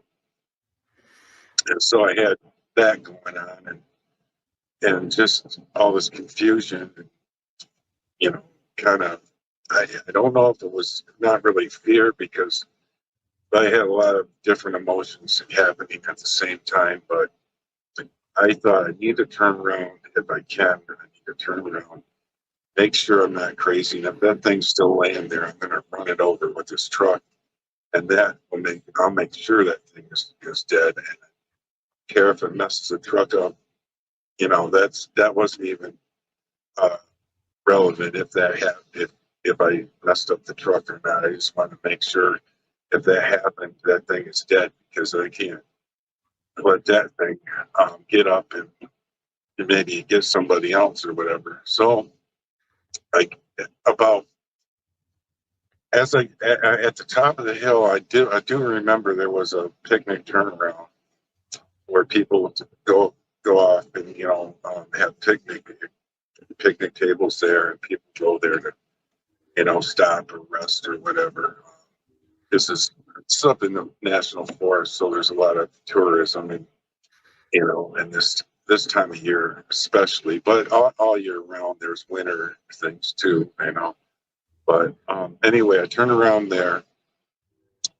I barely was able to turn around. Trucks don't. This isn't made for a semi to turn around, so I knocked a few branches down off of trees and stuff. But I wasn't thinking about that. I was looking at branches that's small enough I can knock that away.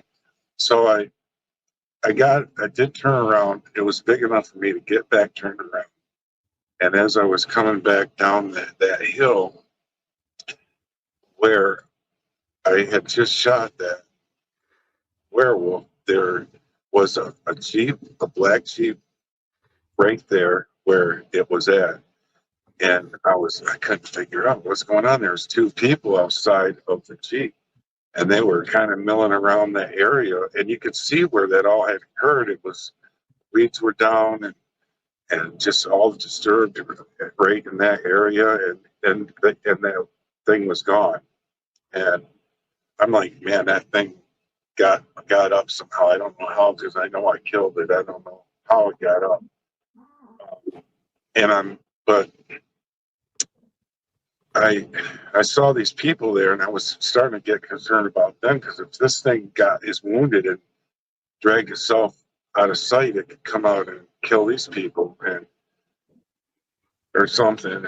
And so I stopped across the road. I stopped, put my four-ways on, and I asked them, "You guys need any help?" What? And I was concerned about them. I wasn't thinking anything other than that at this point. And they're like looking at me like, "What are you stopping here? What are you stopping for?" And asking us any questions. They just had this, standoffish attitude. And I'm like, "Yeah, you look like you might need help, or you got a phone call. I don't know. You might need something." And they're like, "No, we're good. We just thought we saw, a couple of bears wrestling, fighting right here on the side. We thought we'd check it out." Okay, I thought it was me, okay? Because supposedly this guy has like an amazing story, and I'm like, I just keep like losing, like I can't pay attention. I don't know what it is. I thought it was me, because I'm like, he's just not charismatic. It's just like he's given, I don't know if it's just too many details. I'm just not following the story. I don't know. But he apparently does kill this thing, and the federal government comes to talk to him about it. Maybe we should... Oh, here's some people talking to him. Okay, so yeah, let's just move forward a little bit. We'll go to the most replayed right before that. Okay. After I did that, it wasn't even my voice. It was narrated for me. He took my account. He narrated so he was questioned, and he gave his report like he's giving now, but he's like, "Yeah, it wasn't my words." I wasn't really expecting them to come to find out later, they were handlers for this thing. That was that, But at the time, I didn't know that. And I do remember. Can we get to like when it must have been right after. They're handlers? Okay. And as I was looking over in that Jeep, too, I saw it from my vantage point, the truck across the road. I could see there's a shotgun in the back of that. So it was ready to grab. And as I was taking off, I wasn't really expecting them to come to find out later, they were handlers for this thing. That was that, But at the time, I didn't know that, and I do remember seeing a white plate, which is usually, that's not a Michigan plate. That's usually a government plate. So I thought I didn't think nothing of it at the time. But so that's, I guess that's that kind of state of mind. It took a few months to really get myself together. I went through life like nothing happened. I didn't know anybody, no one, for at least a year. Then when I did, When this happens, this is why when I do have people come on panel, you must have a pair of earbuds or headphones. It's a must because this happens. This is a well-established channel, okay? He has a guest on. He doesn't know that he has to mute his mic because Joe's voice is coming through Matt's speakers that are feeding back into Matt's microphone. And that's when you get the echo, echo, echo, echo. He just needs to mute his mic. Matt does. I only mentioned it to one person, the cryptid community, and then that set off a whole other chain of events. After I did that, and it wasn't even my voice. It was narrated for me. He took my account, he narrated it, and he did a perfect job at it too, with his notes that he took. And it was maybe not more than a month later, I get pulled into a scale house in Indiana, and the state police are holding me there. DOT is for federal agents to come in. Okay. So he's called into the Department of Transportation and the federal agents are coming. Okay. This is when it starts to get good. We're only 24 minutes in before it starts to get good. But here we are. Okay. Talking to me. They were instructed to do that when I come through. So I didn't know what I had no idea what was going on. I thought it was related to trucking, No, it wasn't related to trucking at all. And when they got there, they didn't get there right away, but they got there in about an hour, I think. I thought he said Michigan. I don't know where are you getting Indiana from? I thought he said Michigan. They had to be pretty close by. And because when I was sitting there and I started to walk in, I thought they wanted to do an inspection on me, and they said, "No, we're holding you here for federal authorities." Okay, I don't know what it could be, but when they showed up, they just were, they were started the intimidating factor right off the bat, just to throw me off, get me off balance, and I guess just to make me feel like there's no way that I can protect myself from these people. There's so many things that were said and threats that were made. They followed through on some, but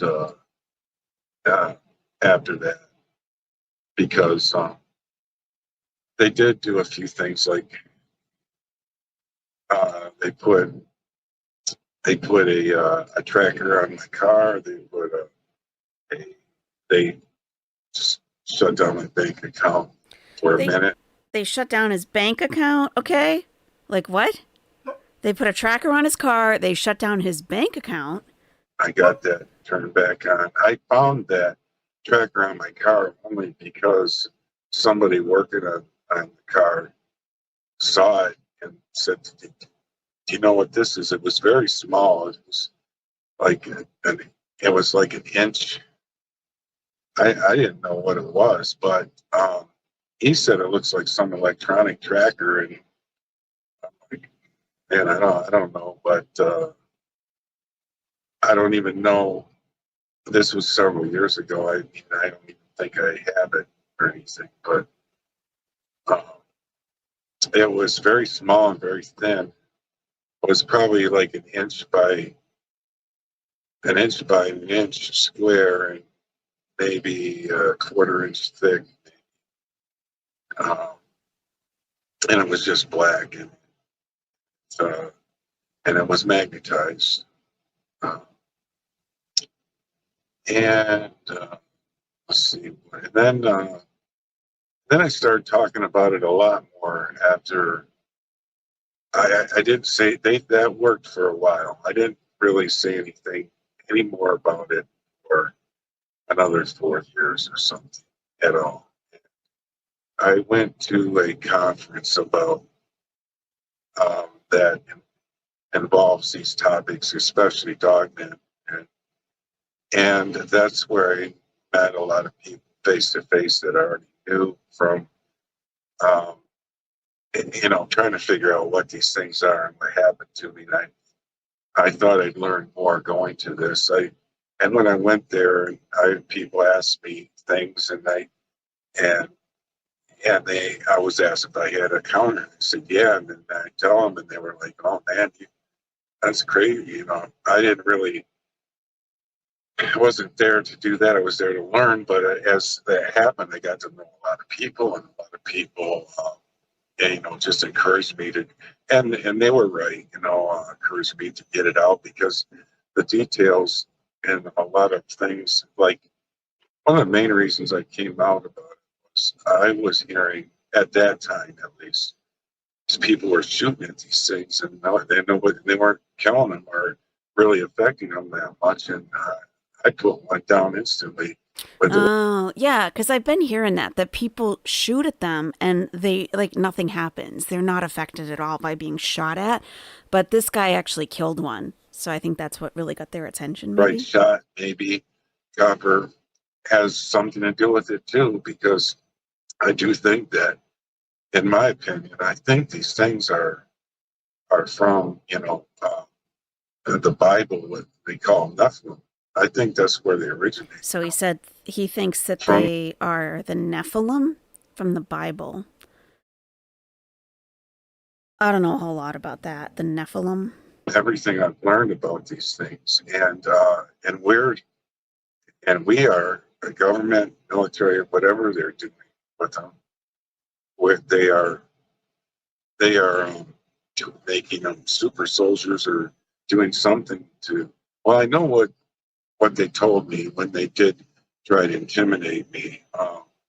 Going back to that, what they told me was, I was holding my own. I was getting back to in their face. I told them, keep the dog on a leash. I wasn't trying to let them intimidate me like that, because when I realized what they were there for, I was trying to hold my own against the intimidation. So, but he did say, we can make it look like you can fail a drug test. There's all kinds of things that so I couldn't keep a job. If you don't keep quiet about this, don't talk about it anymore. And well, anyway, I did for a long time. I guess that worked to an extent. But when I started talking about it again after that conference, I guess they backed off, and they decided to give me a message one more time. And when they took one of my guns that I had in the truck, when they took my phone, and they took a rifle that I had in the back of my truck, and I had a pistol on me too, but I hid that well enough they couldn't find it. But they took my rifle. He hid his pistol. And after I started talking about it, it wasn't, I don't know, a few months after that, and my story started going up. A lot of people were starting to hear about it. I got it in my truck, in the back of my pickup truck one day, after I had parked it for a weekend. And I go on the back to them, put some things in there or something, and I have a hard tonneau cover on it. And there's a big box in there, and I was like, where's a cardboard box? It looked like a picture frame package, maybe. and it's taped up and everything. And I look in there and open it up, and that's my rifle. My rifle. They gave it back to me, whatever reason. Because I asked them, I said, "Oh, how can I get it back?" They said, "Well, we'll let you know, and something to that effect. You might not get it back, but if that kind of thing." And I'm like, what am I going to do about that? But they did tell me while I was in this exchange with them, verbal exchange, that they said it's a matter of Homeland Security. So that's all we need to tell you. And they showed me. It's Homeland Security. Okay. So this is where people are starting to think that this is an engineered biological weapon. This is a Homeland Security matter. Some credentials. I said, well, let me see. I don't know who you people are. I know somehow you got some authority that, got the state police to hold me here, and I don't know what I'm looking at. It could have been anything, but, So anyway, I got my gun back, and I had that dealt with. And just in case they wanted to connect me with that on a crime or anything, I had that dealt with, so that couldn't happen. Just when they were reiterating, "You killed our asset," when they first came up to me, and what I do is, "You killed our asset," and I'm like, "Oh, okay, that's what I did. Okay, the only thing I killed was that Dogman." And you killed our asset. These people, come to find out, are people that have to do with intimidating witnesses or whatever they do, and so. But I do know that they told me I killed their asset that is involved in Homeland Security for some reason. So that's kind of where we're at on that. And there's a lot to it. There might be some things I left out or forgot or whatever, but that's pretty much it, I think. Well, first, Joe, I just want to thank you again, myself and for everybody watching. When you were talking about what this thing looked like, you couldn't see me, but just to let you know, I had my hands over my face, and I heard so many similarities to what I saw when I was 14. Anybody that has not heard my experience, when Joe was talking about, first and foremost, jet black, one of the things that really drew my attention, besides the eyes, glowing amber colored eyes, exact same thing that I saw, drew me as well. We had went back to the steel mill to get a gauge of height of this thing, and we had figured out tips of the ears, it was probably around 11 and a half, 12 feet tall. So from the top of the head, 10 and a half, 11 feet tall, same exact height that you discussed. Yeah. And it was huge. And then the hair, say, again, just mirror images of each other, short, kempt, almost groomed. Yeah. Clean, actually beautiful looking animal. You really look at. Yeah. Blew my mind. If it wasn't so scary looking, it would have been beautiful. It wasn't so scary right. And but perfect specimen of whatever that thing is. But like I said, I do believe it's derived from the Nephilim and the fallen angels and all that. That's where my take on it. I know everybody thinks, but from what I can gather, that does seem to ring true to me. Well, with what happened to me and my three friends is we saw multiple things that happened that were not of any normal type of creature on this planet. There were signs of supernatural happenings. The eyes, the arm blinked out near the fire. The fire reached out towards its arm. There was something that went on there.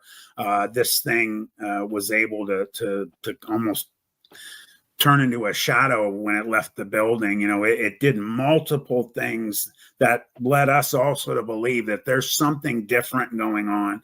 I've had people reach out, hellhound, demon. You know, I'm along the lines of you, Joe. There's something. I remember your story. I've listened to your story several times because it's so similar to mine in many ways too. But I you know, like you said, you know, you remember seeing it urinating and like a lot, right? Mm-hmm. That's a regular animal does that. Mm-hmm. But then it was doing other things, you know, that were not natural too. So, and then what I was seeing was it was natural, but the way it moved seemed unnatural. You know, it's so fluid, and I didn't hear his footsteps on there. You know, as it was running. Maybe that was my perceptions, not hearing it, but I don't remember hearing it like his feet hitting the ground. You know, as it was keeping up with me, and just the atmosphere around me. When I was outside the truck under the trailer, everything was just, there was a supernatural component to it too, you know, besides natural. So, You felt different. Something was in the air. Yeah. Right. And I'm Let sure me you did too. I wanted to ask you, when you went back and you saw that there were, you know, these handlers there, which, you know, I've heard other experiences where people have spoke about, you know, some of these things, the government has control over some of them. I don't think they have control over them all. But, you know, you hear that term being used, handler, asset, which obviously tells you government is utilizing these perfect predators for, you know, whatever reason, be it war, nefarious, get assassinations taken care of. But, you know, it really draws the attention. Why, number one, why was it near you? It blows the mind thinking it's running alongside of a truck going 35 miles per hour. But that size, what you spoke of about the size, that's like, I have goosebumps thinking about it, because one of the hardest parts for me dealing with that event was just the sheer size of that animal was just, you can't wrap your head around it. Yeah, like you said cartoonish almost. And that's a great description of how I would say it's so big, it's stupid, I guess. You know, I don't even know what other thing to say about it. It's just so big, it don't even seem like it could be real. Fake. Yeah. Well, and for anybody that's watching right now, imagine just your car, you know, your car door, like Joe had said, the head would have trouble fitting through a window. That's another perfect description of about the size of the head of what we saw. The head would have had trouble fitting through the driver's window. That's how big it is. You just can't wrap your head around how big something can be like that until you physically see it yourself. And, you know, Joe, I mean, like, what has that done to you internally over the years since that's occurred? You know, how did it change your perception of like the world in general? Well, it really flipped everything on its head. It really did. Everything that I thought I knew of the world, I had to let go. I had to let go, and it put me on a different path of learning, and a good one. You know, it actually, I think I've actually learned more since then than I did my whole life prior. Mm-hmm. When it comes to what the world is, what it is in the spiritual realm, and in the world in general, in the natural realm, and you know, spiritually with God and Jesus too. How that's all interwoven into everything. Absolutely. That if you really dig deep and dive into it, I went to church most of my life, and they gloss over the the just the feel good stuff. They don't dig deep and really. You got to do that yourself. You're not going to get it in a church. No. This information that is more important than you can imagine, because this is like a guidepost to your life, and how you should conduct yourself and make decisions, especially when you go in the woods, to know that these things, or anywhere actually, are out there, and that you should, anybody that's willing to listen should take notice of this and be armed, or be armed in the armor of God too, besides a flare and things like that. Because I was going to ask you how has it changed you in general of just your everyday life, but you just basically answered my question for me. Do you notice just in general, no matter what you're doing, are you more cognizant of everything around you since this has occurred? Yeah, I have a totally different worldview ever since this has occurred, and I do believe that the more I learn, the easier it is for me to deal with adversity. Since this, I've been able to deal with adversity pretty well, but I've been able to deal with it even a lot better. Not at first, of course, but it took a minute for me to get my composure back to my normal self, and I was kind of a mess for a little bit. I did have nightmares for a good while. I still do to some degree, but they're probably, I don't really even remember them if I do have them, but I guess I still do, is what Jenny tells me. She nudged me awake, out of a nightmare, but it's not very often. And how do you go to therapy with this story? I'm having nightmares. I'm having trouble adjusting to my life after this event. Okay, well, what happened? Well, you see, there was this big monster, and it was running alongside my tractor trailer, and it was trying to reach in at me, but his head was so big I couldn't get through the window. I mean, yeah, who do you go talk to? All right, Live on Patrol is live. I think maybe we should stop this here. I don't know where else they're going with this. Let me just go a little bit ahead. Now, well, what do you think happened with that? Well, there's a few things we've speculated, and other people have speculated on. I believe there was 2 or 3 at least there. Wow. And I didn't see any other ones. But I believe they mentioned the bears fighting. I think they thought if I saw anything, they would just cast it off to me like it was bears. You saw bears. That's why they mentioned bears, because they didn't know if I'd seen anything or not, I guess, at that time. So I think that was their response, which it usually is when they're trying to cover anything up. They try to get people that's witness these to say it's bears, or bears. Yeah, it was Sasquatch too. Yeah, it was bears. It was bears. Let's check what Pete's is up to. What's he saying? Last I checked earlier, he had 10 people in his chat. He has 35 now. I think he'll be upset about me sniping, but it'll just be for a minute. Okay, just for a minute. Don't get upset, James. We come in peace, okay? 43 watching here. I'll even give you a thumbs up while I'm here, okay? You have way more subscribers than me, Pete. You're a successful YouTuber. All right. What's going on in here? Let's see. We got Paws on Crisco windows, hanging out with Pete. What is he doing? Hey, Paws. Hey, Paws.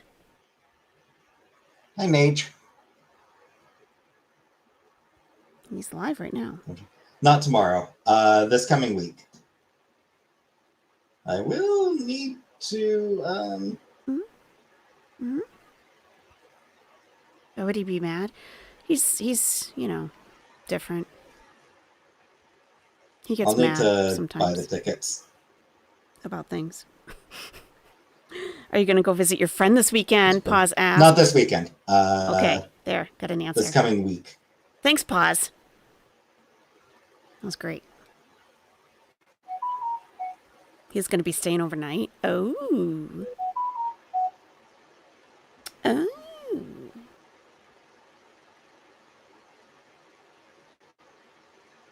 Sweet. I hope you guys have a fun time. Like, do some real things together, not just moving things and chores or whatever.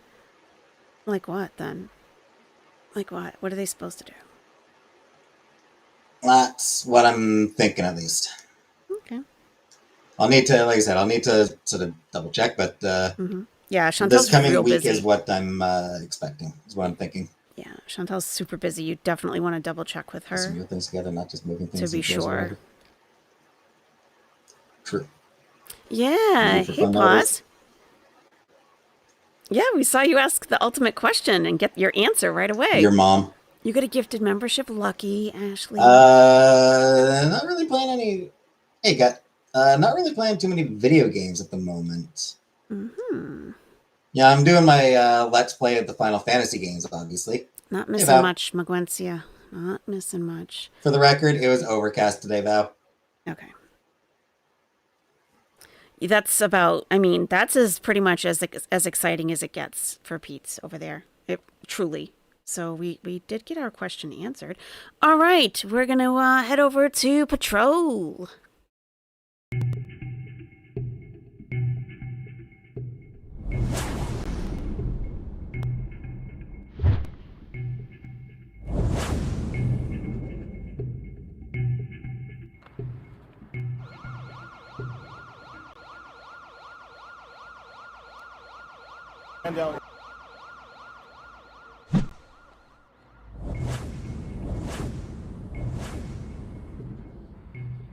Freeze!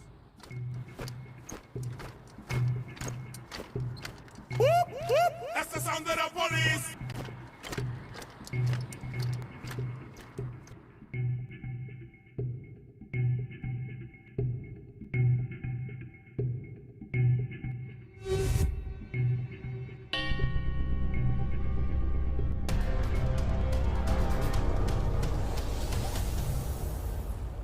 All right, deputies. Let's go. We got Sheriff Bob Fletcher talking to some Let's all work together. transit. Win back the train. Please, Thank you. please, Thank you very people. much. Appreciate Transit your work. people. Thank you. Thank you. Alrighty. I'm too old to stand so long. We're on the light rail in St. Paul, Minnesota. I got him fooled. Don't You know, forget, this is the I got same good train we skin were from my on. mom. you have your This is the handcuffs same train we were on. and your badges over here. You know that? Yeah. We got to find a new one. What's going on back here? Come on, let's go back further. Where are we going? What are we doing? Where are you taking us, Bob? Where are we going now? Watch it take off. How's it going, guys? Good. Good. Oh, he's got the rev with Anybody him. on this train? You doing Nobody on inspections this one. tonight, Bob? Well, come on, guys, find a train that's got some people on it. Why? What's your problem? 4 minutes. Maybe we better go to the front. Looks like St. Paul's dead tonight. Well, a little light on passengers right now. I guess so. It's okay. How much of the budget is going towards that?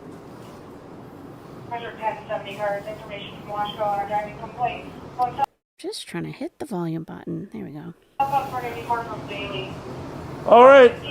New Christmas picture. Yeah, find a train of young ladies. Perv New Bob. Christmas picture. Sheriff Perv. Everybody grab a chair. Everybody grab, except for Bashir. There we go. There's our new Christmas picture. Lovely. So I hope that video kept going enough for Me too. Union Depot, because that's a beautiful building in there. It really is. Beautiful building. Beautiful The building. video kept going while Here, I you was keep saying talking. I love you, Miss Fletcher. Oh yeah, I'm sure it did. Clip that on there. Don't forget about the pancake breakfast tomorrow from 9 to 12 at Water Patrol. Pancake What's breakfast. going on? That's Explorer Pancake Breakfast going Yes, sir. on? Right. Then you got the coat drive tomorrow from noon to 4 on Charles and Wright Street. Looking forward to donations for the coats. Grab some hot chocolate when you're there. Yes, sir. Got some hot chocolate. Hot chocolate. Yeah, we haven't seen any dangerous concerns here. It's all looking good here on the train right now, right? Yes, it is. So we'll go back up. One passenger. Yeah, we'll go back up to Rice and Uni. We won't make it to Dale tonight, but someday we'll go all the way to Dale. These guys can stay on it right at the Dale. Pat and I gotta get back to Live on Patrol. There we go. This is Live on Patrol peer review. There you go. Live on Foot Patrol. Live on Foot Patrol. Yeah, I used to work on Foot Patrol. It did kind of look that way, didn't it? Pause. What was he doing? What was that guy doing? Too far. From 9 to 12 at Water Patrol. Oh, you For got the a Youth lot Explorer. going on. That's the Explorer Pancake Breakfast going Yes, sir. on? Right. Then you got the coat drive tomorrow from noon to 4 on Charles and Wright Street. Looking forward to donations for the coats. Grab some hot chocolate when you're there. Yes, sir.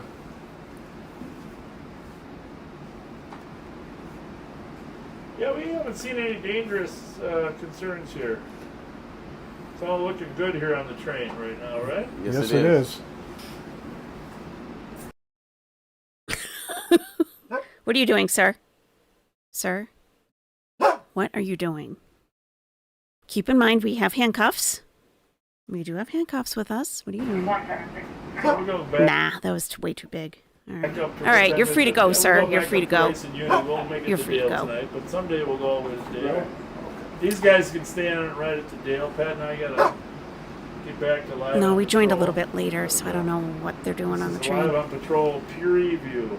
Peer There you review. go. Live on Foot Patrol. Oh, Live on Foot gotcha. Patrol. Well, who's reviewing you, Bob? That's my question. Yeah, I Who used to reviews work on you? Foot Patrol once in a while. I wasn't, all those Foot Patrol guys, Pat, that we worked with,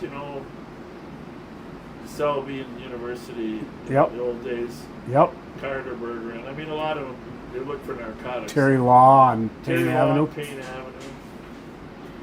Yeah, my Sergeant Harshman assigned me to Foot Patrol once on University Avenue. One day when it wasn't. Well, it's a long story. Has to do with a cake. But anyhow, 98 degrees. I worked Foot Patrol on University Avenue. Remember Cheap Charlie's? Cheap Charlie's out Cheap there. Charlie's Yeah. up there on Union Victoria. That was quite the place. It was the only That's where my aunts and uncles used to hang out at. It was the only air conditioning in the Yes. neighborhood. Cheap Charlie's. I was known to stop in there now and then. What's going on? Good, we're here to back you up. Turn the camera around, Bashir. Turn the camera on there. Let's get. We're here to back you guys up. We're riding the trains tonight. Yeah. So far, so good. Yep. So we got Sheriff Bob Fletcher in the black. Right behind him is Rev. I don't know who these two guys are. And then on the far right is Pat Scott. How's Central Station look? Is it okay? Yes, we cleared it earlier. You cleared it out earlier? Yeah. Your chief said he wanted help between 8 and midnight. So we're here to back you up. I just got a call from Anoka. They Mr. Johnny, how you doing today? Done great. I just, we love your job. And the job is just good. Sheriff, you know what? Think about this. When you wake up to go to work, you wake up to the possibility. This job, you have an opportunity to make a difference. To make a difference every day you got a positive. That's what we wake up to. How do you beat that? Do you think they're going to drug test this guy in the lighter brown? Do you think they're going to test him? Do you think they're going to ask for a urine sample? I mean, it's only 9:14 p.m. there. And it's because you have a big heart, all three of you guys, that we appreciate you. Right. You know, that we know you're trying to make a difference. Yes, sir. You guys have been, you've lived a life. Cher's our cameraman up there, but you still got your microphone, you good? I still got her going. Okay, very good. AJ thinks we may have been frozen the whole time inside. That would suck. Yeah. Well, probably not when we walked in the front door. Yeah, I'm sure we got a little bit when we came in the front door, but yeah, if you didn't get our whole tour of the depot, you missed out. It's a spectacular place. So we didn't get our Christmas picture then, huh? Well, maybe not. Oh. We took our Christmas picture. We'll have to get that guard to send us a copy.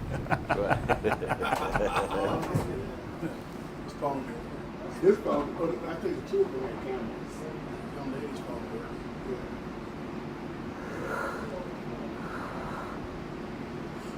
Yeah, not too many people on a train right now at 9 o'clock going from Minneapolis, but there will be some that get picked up at Central Station, 5th of Minnesota. So that's kind of the main place where people get rides. Which direction you guys go tonight? Now, does that light up to say what the next stop is? That thing on the roof? Usually it'll come over the loudspeaker saying Oh, okay. what the No, next there stop. isn't.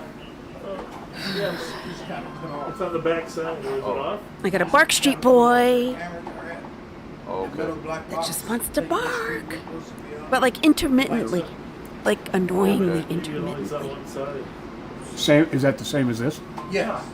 Look at him wearing the sheriff's coat, sheriff's jacket. Hi. He can't even keep his eyeballs. Oh, his eyelids are like half over. Sir, look at him. Yeah, it smell clean. It's Friday night. Yeah. They do take good care of the trains. His eyelids are like, wow. Can't see out the windows too good though because it's tinted. Yeah. I suppose that's for the air conditioning. No, we So and they're getting the guy on camera. They're filming the guy. So like, oh, you think there was a problem with your test, with your urinalysis? We also have you on camera showing certain behaviors in case the union has an issue with it or whatever they have. That's great safety. He's sick, that's right. It's hard to talk when you're sick. They got intercom. It's hard to talk when you're Blue sick. button over there. He probably thinks he's doing a great job looking sober. In his head, he's like, act normal, act normal. They can stop the train. Act normal. Do one thing. They can press the intercom and talk live. That's great. That's great. Well, technology is a good thing. So we're curving. We're pulling in right here on the Central Station. We're gonna continue to ride, but Sharon and I are gonna step out the door. Just look at the platform. Need the sheriff.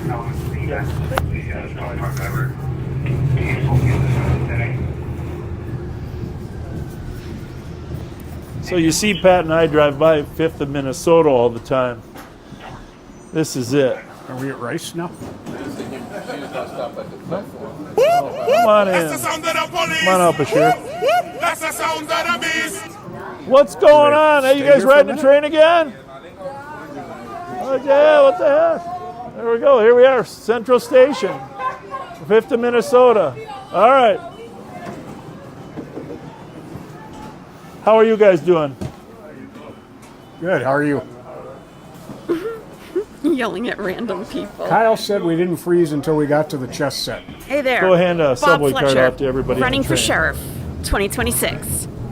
Kyle said we were good until we got to the chess set. Yeah, but first time or best second time? I think the second time. Did you see how that guy sat down? Watch him. This is Live on Patrol. Are you pretty new? No, don't touch my possum? Yeah, this is Live on Patrol. This is, well, let me give you a, okay. I forget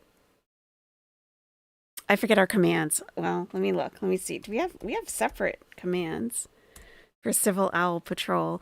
But yeah, we follow around Sheriff Bob Fletcher. Do we have anything here?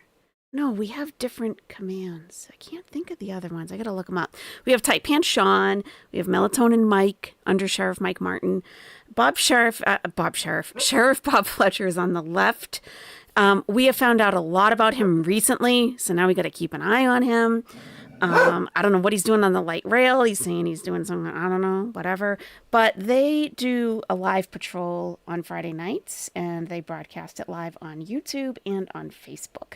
So we do a ride along. You just falsified a TPS sighting?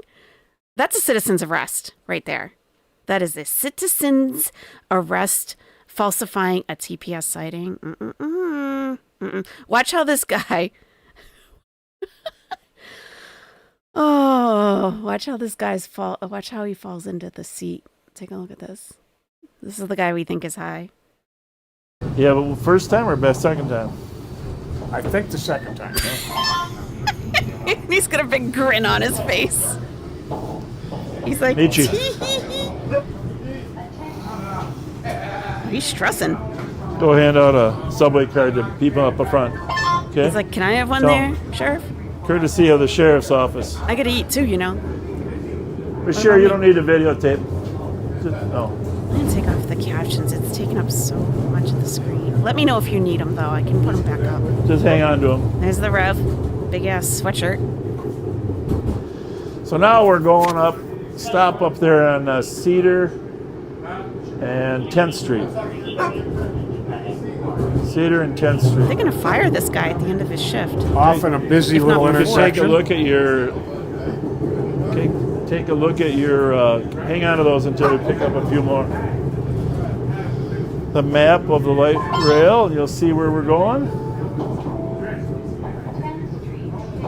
10th Street Station. 10th Street Station. Up here. Oh, that's very deceptive. Very deceptive, those stops and starts. So usually we have a fair number of homeless that sleep over here at night.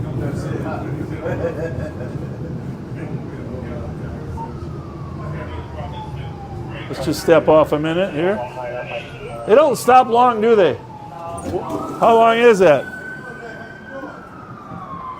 10th Street Station right here. As soon as we hear the music, we dive back on. Boop, boop.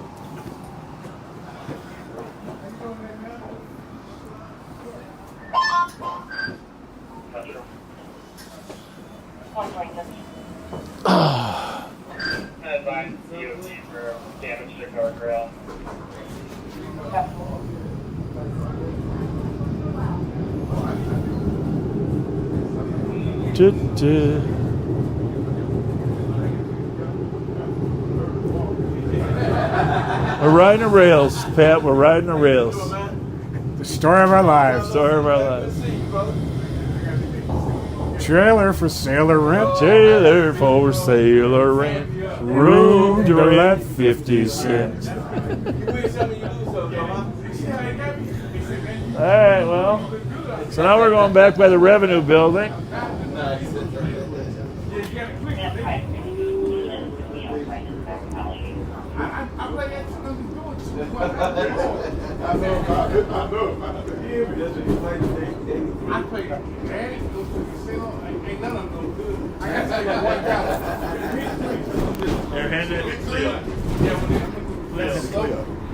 Smoke them if you got them.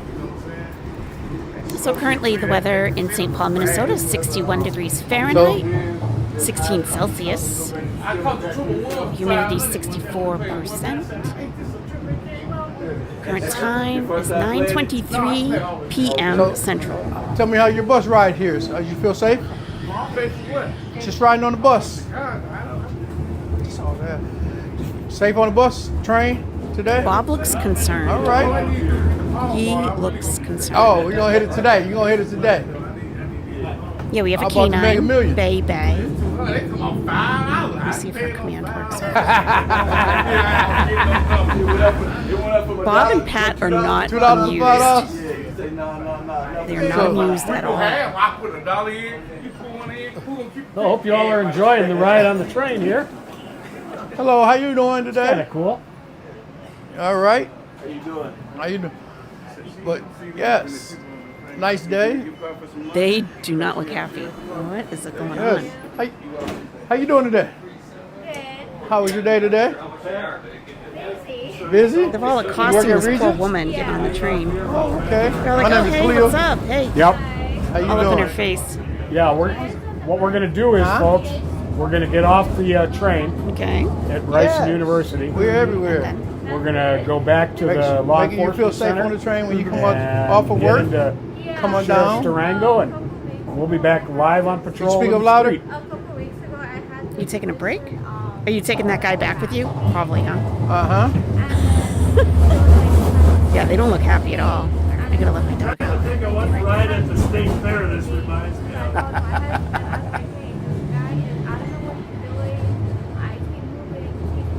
Maybe that one with the kind of log cabiny place. Well, I got a secret for that. We're going to be on the train with you from 8 to 10, from Tuesday to Fridays, riding around, talking to everybody like we're doing now. We all having a good time, making you feel safe. So, you what? Oh, okay. Oh. When I get on a train by myself at 9:30 at night in any city, I don't want to be surrounded by 1, 2, 3, 4, 5 men. It's very weird. It's very weird. Even Bob's uncomfortable. And Bob's probably just pissed that he's not the one flirting with her, that someone else is. That's probably what he's mad about. But yeah, I wouldn't like this at all. Not one bit. Sheriff's Department or not. I'm like, can I have some space, sir? A little space. Here we go. So did you get one? Yeah, I got it. Oh, you don't have to show it. You don't have to show it. Oh, you got it out your pocket. Well, we hope we make you safer while we ride through and everything else. Yeah, every night I'm like calling my husband, like, hey, stay on the phone with me. I'm like, Well, we hope you feel safe with us tonight.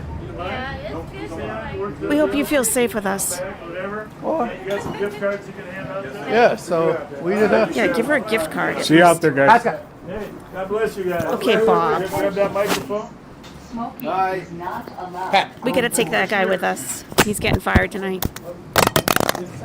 Look at this girl minding her business. She's like, don't talk to me. She's not even looking up. Don't talk to me. Okay. Well, I guess they're done. They'll probably come back later on. Don't talk to you. Exactly. Don't talk to me. Yeah, she's got the right idea, I think. I think so.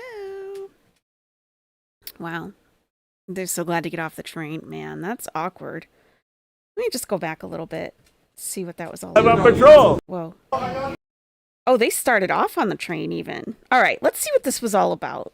All right, we'll speed it up though, because, Bob and all. Bob. Things can get a little tedious at times. The legend, Johnny Howard. Bashir, you're going to be the cameraman when we get on, okay? Poor You're gonna Bashir. hold. Michi, Poor Bashir. assistant cameraman. What's his name? Cleo. Wait, what's his name? Because I want to check the papers tomorrow to see if he gets, or Monday to see if he gets fired. Because, I have a subscription now to the Pioneer Press. When we get on, okay?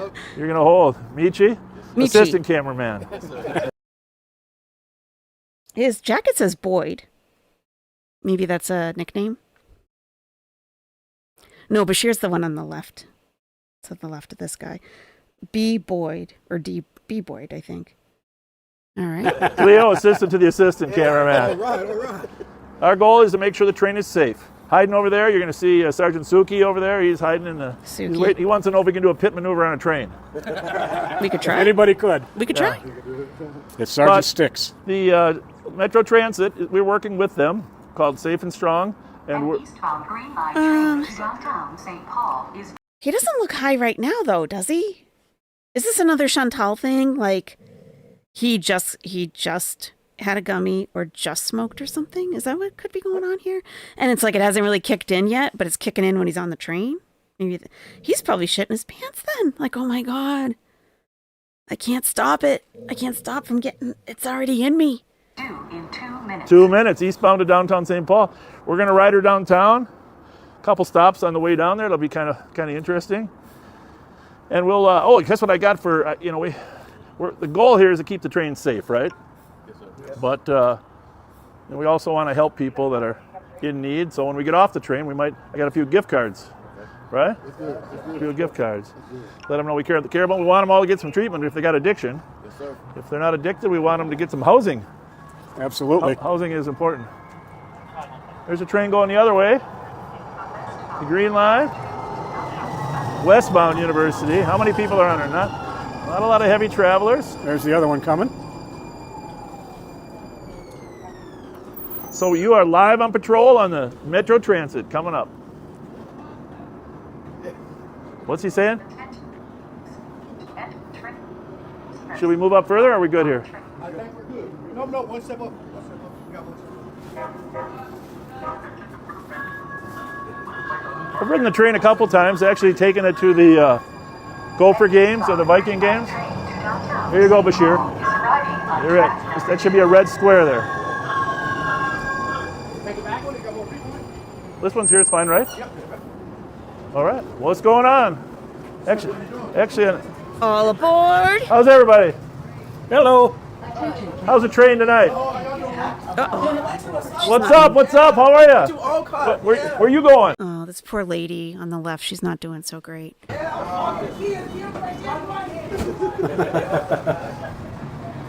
How's everybody? Where are you guys headed? Downtown or? I'm thinking I was getting yelled at for a second. I had to come over here and check it out. It's all good. What do you guys use the train for usually? What do you use the train for? Oh, you did. Transportation. Yeah, there's What do you use the train for? To get somewhere? General transportation? all the playoffs. Semis today, right? Semis. Next Saturday? That'll be fun. That'll be fun. Yeah. Yeah. Is that, what level are they? Good you. Okay. That was fun. Yeah, it was fun, yeah. What's going on with you? Sit down before I fall down. I just love people. So, like, I be analyzing situations. That's all I do. Yeah. I love it. Which I got going on here, though. I'm seeing y'all. Y'all recording. You got a mic on you. You got a mic on you, okay? I do, yeah. You have to sit down. I love you, son. So what's happening here, though? Let me know something else, man.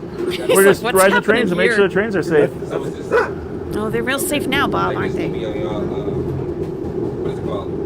Because I be watching. Live on patrol. I be watching Live on it patrol. YouTube, so like, yeah. I know for a fact that y'all tend to walk around and, you know what I'm saying? So it's like, folks, I'm a little. Anything you want to say? Anything you want to say is special? Well, you know, don't Bashir. okay. Stay out there, you good. Yeah, I tried to wave him in. I'm like, hold on, man. I'm not talking nothing crazy. I'm cool. Yeah, no, for sure. But that's just good to see out here. You know what I'm saying? You gotta make sure everybody's safe. Yeah, that's the whole thing. Keeping people safe on the trains. Well, go talk to those gentlemen over there. Oh my God. Bob's like, I'm going to hang out with the white people over here. Okay. You go hang out with people over there. Wow, Bob. They're going, they got a mic over there too. Oh, yeah. What's happening, guys? Everyone just wants to be left alone. Really. Pat's like, oh, this doesn't look good. Let me come over.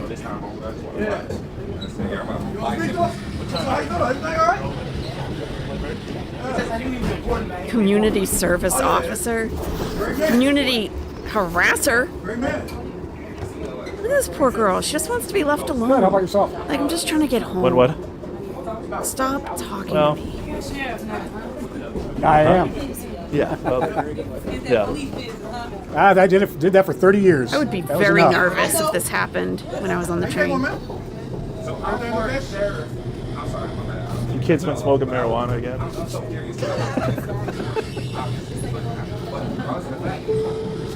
Oh. What did he say? His kids are smoking marijuana again? Is it legal in Minnesota or what? What's going on? What's the problem? What is happening here? It's really clear when people don't have suspicions of police and when people do. I'm one of those people. Yeah. Yeah. I did that for 30 years. That was enough. I know. How you doing, man? Your kid's been smoking marijuana again. These kids aren't smoking marijuana again? Oh. What's the difference between sheriff and like police officers? Yeah, no, I want to get to the sheriff finals. has That's a good venue to pretty watch much it, jurisdiction throughout the entire county and every city in the county, whereas each police department, they're restricted to their city. I mean, if they're on duty and they come across something anywhere, they can take action. But for the most part, they stay. Where are you guys getting off at? Okay, that makes sense. So it's more so like At where? Union. I don't mean to lower The end of the line. That's the end of the That's not what line. I'm trying to do. I'm just trying to put it in perspective. I don't take it that way. Okay, for sure. But so it's like a district manager when it comes to. I mean, Yeah. I do security as well. Yeah. But Okay. it's more of like a district manager. Like he secures more of the private. He said, I do security as well. I do security as well. Yeah, Pat. Okay? You're a mall cop. Okay, Pat? Like the area of where. Yeah, before 8 o'clock. I'm just like you, Pat. And then afterwards, I do you want to- security too. Not really. So do you cover Just more helping to make cities? sure. Well, oh yeah, we cover much more territory than a city. Oh, yeah, I know, Toasty. I gotcha. Because right, you know what I'm saying? I'm with you. I'm trying to learn, so that's why I be talking. But And then the sheriff also has That's what civil we're doing, responsibilities. okay. Get off at the end They of the serve line. do more than the eviction mall. notices. They serve orders for protection. Gorgeous. Beautiful building. Or maybe they're trying to Stuff like that. recruit. They are hiring. courthouse security. Yeah. And state statute requires that the sheriff pursue and apprehend wanted felons. It's good for kids to get a little urban So experience the too. sheriff right? has. Yeah. Oh, they're on Yeah, their that's what it sounds phones. like. At least to a certain type of. No. Oh, no, Toasty. I know Like you were throughout the talking whole about the people on the train. No, I'm just saying for myself, I'm always suspicious. Wait, one more time? Always. Sure. How's it going?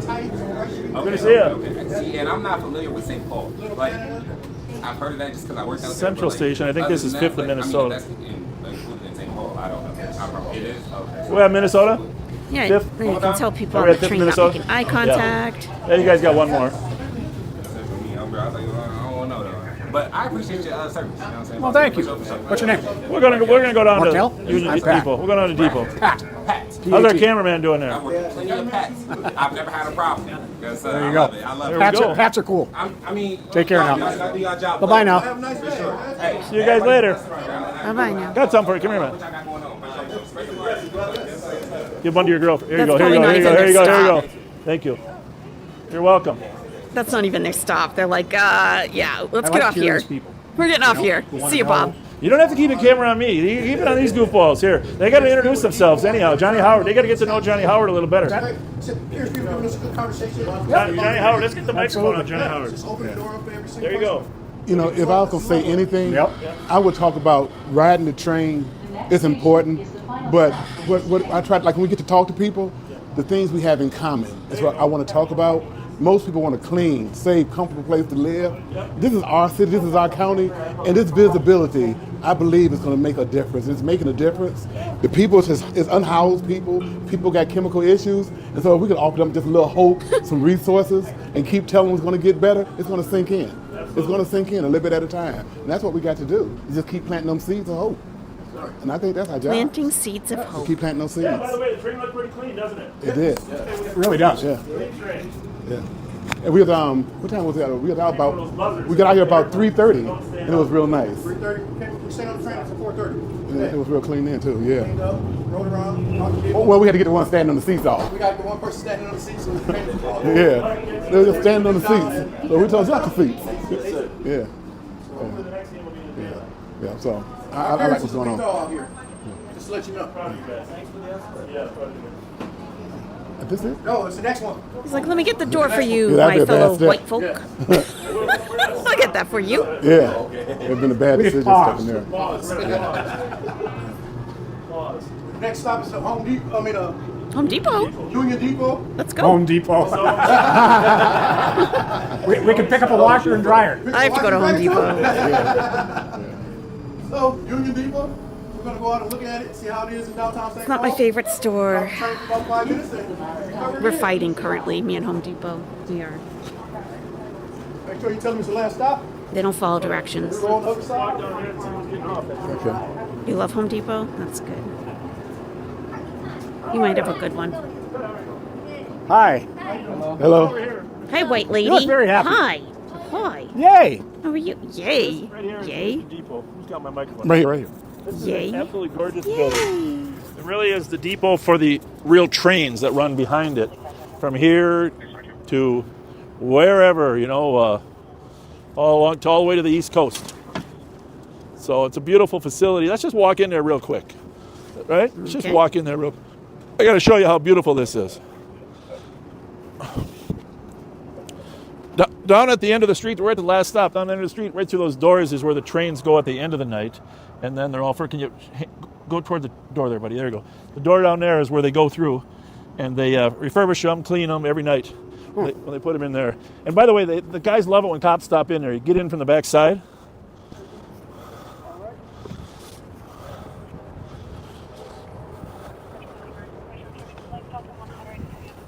We're just going to go. Very classy restaurant. We're going to go in the Great Hall. I was here when it first opened.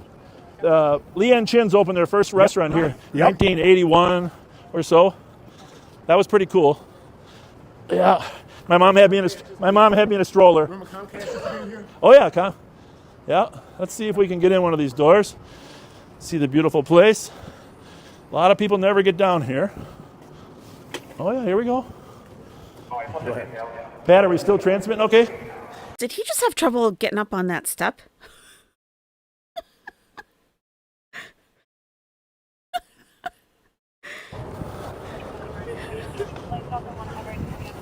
We're just going to go. Very classy restaurant. We're going to go in the Great Hall. I was here when it first opened. Leanne Chin's opened their first restaurant here, 1981 or so. I mean the other guy. That was pretty cool. Boyd.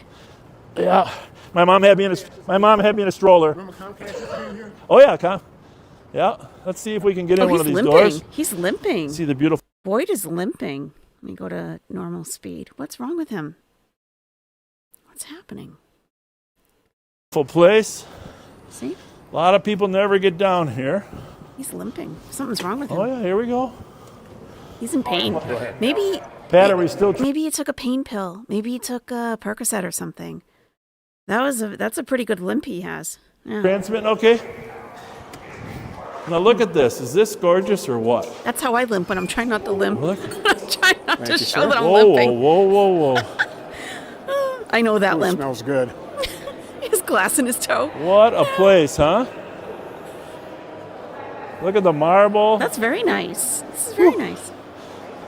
It's so you want to get on a train, you see, this is a restaurant here.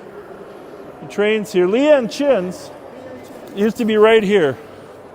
Right in there. No, but they rent this out for weddings and other stuff. Really? Okay. Concourse and waiting room. The train station? Okay. How's everyone? Having a good night? God, Bob has to You take bet. over a space, doesn't he? Has to. Pan around a little bit, Bashir, for all the train station. belongings. Oh, they got checkers. Oh, that's fun. Woo. I would do that. Oh, they got How's it Jenga, going? chess. Good. What's that? I would do that. I That's never fun. did security down here. All right, buddy. Good. Big Bob energy. Yeah. Oh, yeah, you did. Hello. Good, thank you.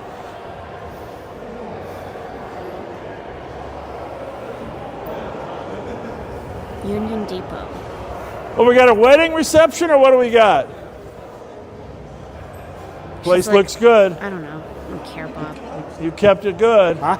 Just here working. So look all the way down there. This is a wedding reception. Oh, okay. What a beautiful hall, huh? All right, interesting. The county bought this a few years back and decided they wanted to refurbish it and did an amazing job. Interesting. Hi. So That cost a lot of money. let's go over here to the trains. And you overspent on your budget last year, Bob. So those are the old places you used to get on the trains down there. See the old signs, baggage claim, ticketing. Monster vending. They got any Oh, zeros we're going in there? stairway here to the trains. Got any monster Yeah, zeros? it was the elevator, Reminds but me of we're that scene in The Untouchables, where he stopped the baby carriage. Hello, how you doing? Hi. so this junction here is where the trains come in and the buses. Okay. So we go down, we can catch a train or a bus. They're down going to there. test It's him on pretty the cool. escalator. Train or a You're bus. going to be like, you first. Step on the escalator, Boyd. You know when You they first. did that room for the red caps, the first black train riders and stuff? What floor is that on? I don't know. I don't know. I've been here 3 times. I couldn't remember. All right, This is let's like go maybe my back. third We'll go time back. in this building. How's it going? Good. How are you? Doing good. Good. That's offensive, Bob. Bob, you're offensive. I would not vote for you. Welcome home. You don't know if they're home, Bob, Pat. What if they just arrived from someplace else?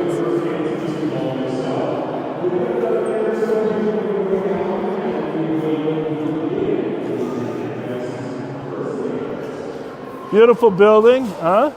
You guys been in this before at all or Me not? neither, Toasty. It's gorgeous, isn't it? That's why I'm so conflicted And, about continuing with Only Live problem on is Patrol. people that have the events, the bathrooms are over here. You got to walk a little ways to the bathroom. Super loud. That's why I'm so conflicted This with is actually continuing. my first time in here since Leanne Chin days. I just don't see Yep. it the same way. I at want to all. come back to this restaurant Not now at that I've all. seen it. Well, you want to come back for a different reason because you're single. And I'm so cynical in my everyday life as it is, you know? Like this, you know, it was kind of a wholesome activity. Like they could be cringe, but then when we saw it really come out, I'm like, you know how I ask for peace in the nest for the most part, you know, just like be civil with each other because there is so much conflict and BS in the real world. And like Live on Patrol is also supposed to, it was to me, like just the fun, oh, let's do something totally different. Let's go ride around St. Paul, Minnesota. Well, it's not quite that innocent at all. Not at all. We've seen a lot of things that we didn't want to see. So it's kind of like bringing unnecessary conflict into my week. You know what I'm saying? We may need a break. I think so. I think so. But I know a lot of people really do like doing this, and I like doing it too. But we know too much about Bob now. I feel like it's hard to see it as fun anymore. Like I'm just critiquing him the whole time. He may not even be doing. And I spend all week critiquing Chantal. Sometimes I just want to, just like kick back and have a little fun. This isn't fun anymore. I haven't found any pause. And I'm waiting to hear back from that lady about Big Willie. Waiting to hear back. I clarified my request, so hopefully she can put it through now. It was really a turning point, Mimi Red. It really was, yes. Find a new Bob, yeah. He married his best friend's daughter. I know. It is icky. And the guy, the father, Bob's best friend, the father of his wife, is dead. Like, he watched her grow up. Ugh. Disgusting. Yeah, so So I think they just walked Boyd around.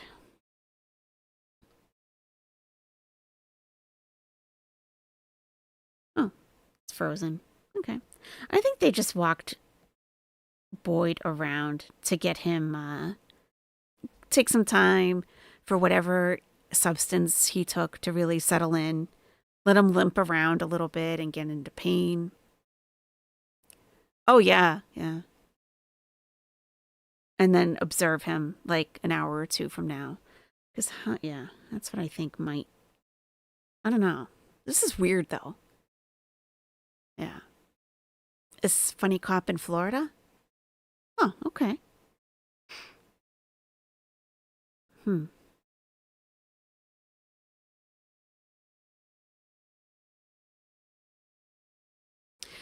some trials like you did that night? Yeah.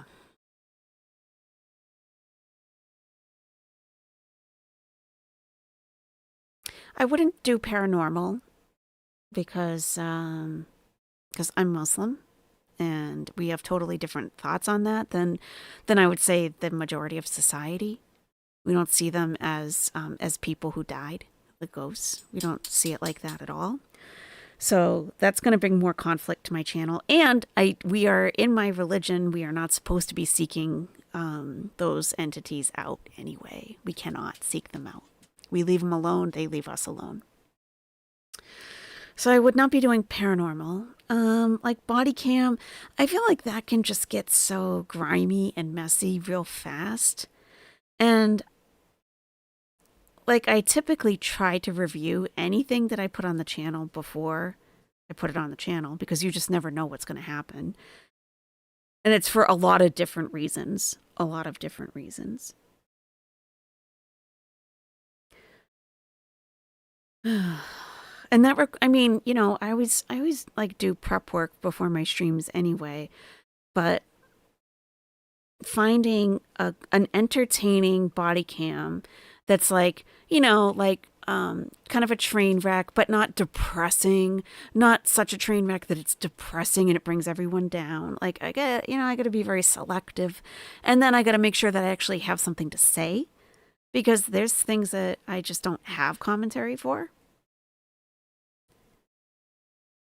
So it's a lot. Having a channel is a lot more than you would think. People have great ideas, you know, but when it comes to putting it into action, and then you have 6 different topics on one channel, and people don't like that, and YouTube doesn't like that. YouTube values and rewards consistency across the board. Consistency of content, schedule, uploads, all that stuff. So.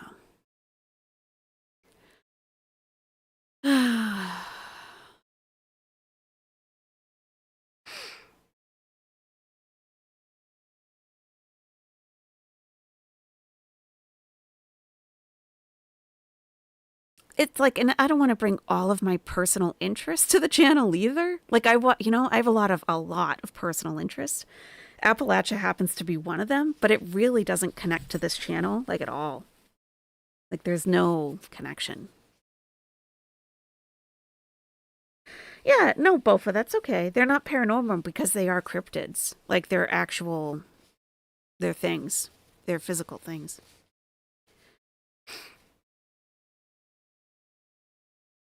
I mean, it's kind of like if I'm really into my nails right now. Like I was soaking my nails when Chantal went live the other day, and now they're off. But, you know, before we went live tonight, I'm looking at like magnetic, HEMA-free gel polishes. And like, you know, me and Abriana would watch that, and that would be it, just us, you know. Maybe a couple of other people. So my personal interests aren't always going to be what I bring to the channel by any means at all. It has to connect somehow. A little bit. I can't do Rosie for reasons that I can't discuss. That's a whole other thing. I'm sorry to be so vague. It involves a lot of different factors. I've spoken to her myself personally about a lot of different things. Not like in a weird way. Just like Rosie and I had something in common, and we consulted each other on it. And I see where she's coming from. She knows where I'm coming from. I got to tell you, out of anybody, okay, I mean anybody that I have explained, like Chantal and Islam and me and how I, the things I deal with on the channel and things that have been said to me and done. And I'm telling Rosie about that. Out of every single person I've talked to, anywhere on the internet, anywhere in real life, Rosie had the best response to me. She truly did. She had the best response. I was like, wow, she understands. She totally gets where I'm coming from. But we have other things in common that we've discussed. And she gets blamed for things that she hasn't done. So I try to correct some things when I can. But that's a reason why myself, and there are other channels also who will not react to her for the same reason that I don't react to her. But I'll watch Scarletter all day. I'll watch her all day. Okay, this is where we came in. So I guess we're done here. Yeah. Yeah. So, it's a strategy for sure. It's a strategy coming up with, what to do other than Gore World or other than Chantal. It is a channel strategy. And a lot of people have had a lot of great ideas for sure. Definitely. But it's got to fit into the channel, overall. I can't do random stuff like all over the place. YouTube will punish me for that. They will. It's like when you hear about creators taking time off and YouTube punishes them, it's true. Same thing if you start going all over the place with content. Izzy Jones, we're just about to end. Anna Gags, it's 11 p.m. where I am. So I will not be going back on patrol for the evening. However, I do have another channel you can watch live on patrol that is not live on patrol if you don't want to give them a view. It's the Shout Out Girls. I've been over there to chat with them a little bit, a week ago, maybe more.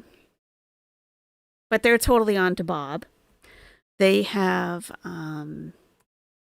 Bobaganda Bingo. They have a bingo board for all the nonsense Bob pulls during the live stream. They have music, so I'll put a link in the chat for them. Yeah, the Shout Out Girls live on patrol watch party is going on right now. If you want to head over there, if you want to watch live on patrol. Yep. Shout Out Girls, and they're pretty decent over there. Like I just kind of started talking, and people were receptive. Mostly moderators in the chat, but that's fine, So I definitely appreciate all of the suggestions for sure. I really do. I really do.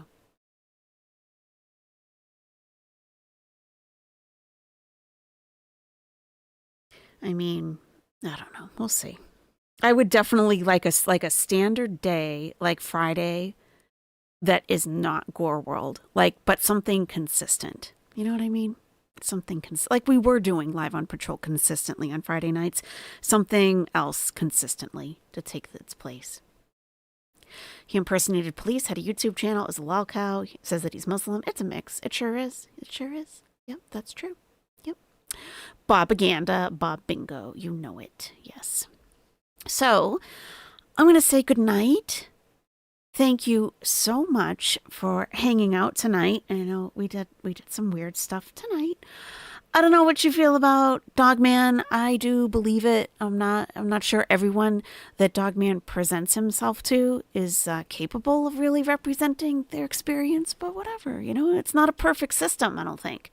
It's It's just not a perfect system. So remember, tomorrow at 3 p.m. Eastern, we will be doing a retro react to Chantal meeting Nadia in person. Nadia was a silent beezer, and was following Chantal on her live stream one day. And Chantal went to Arby's to get some food, and Nadia turned up in the parking lot. And she was like, oh my God, Chantal. Chantal was like, oh my God, what are you doing here? So here is a link to that. Tomorrow, 3 p.m. Eastern. I can't wait. I took out all of the long pauses because she leaves her car for long periods of time and comes back. I took all that out. So it should be fairly streamlined.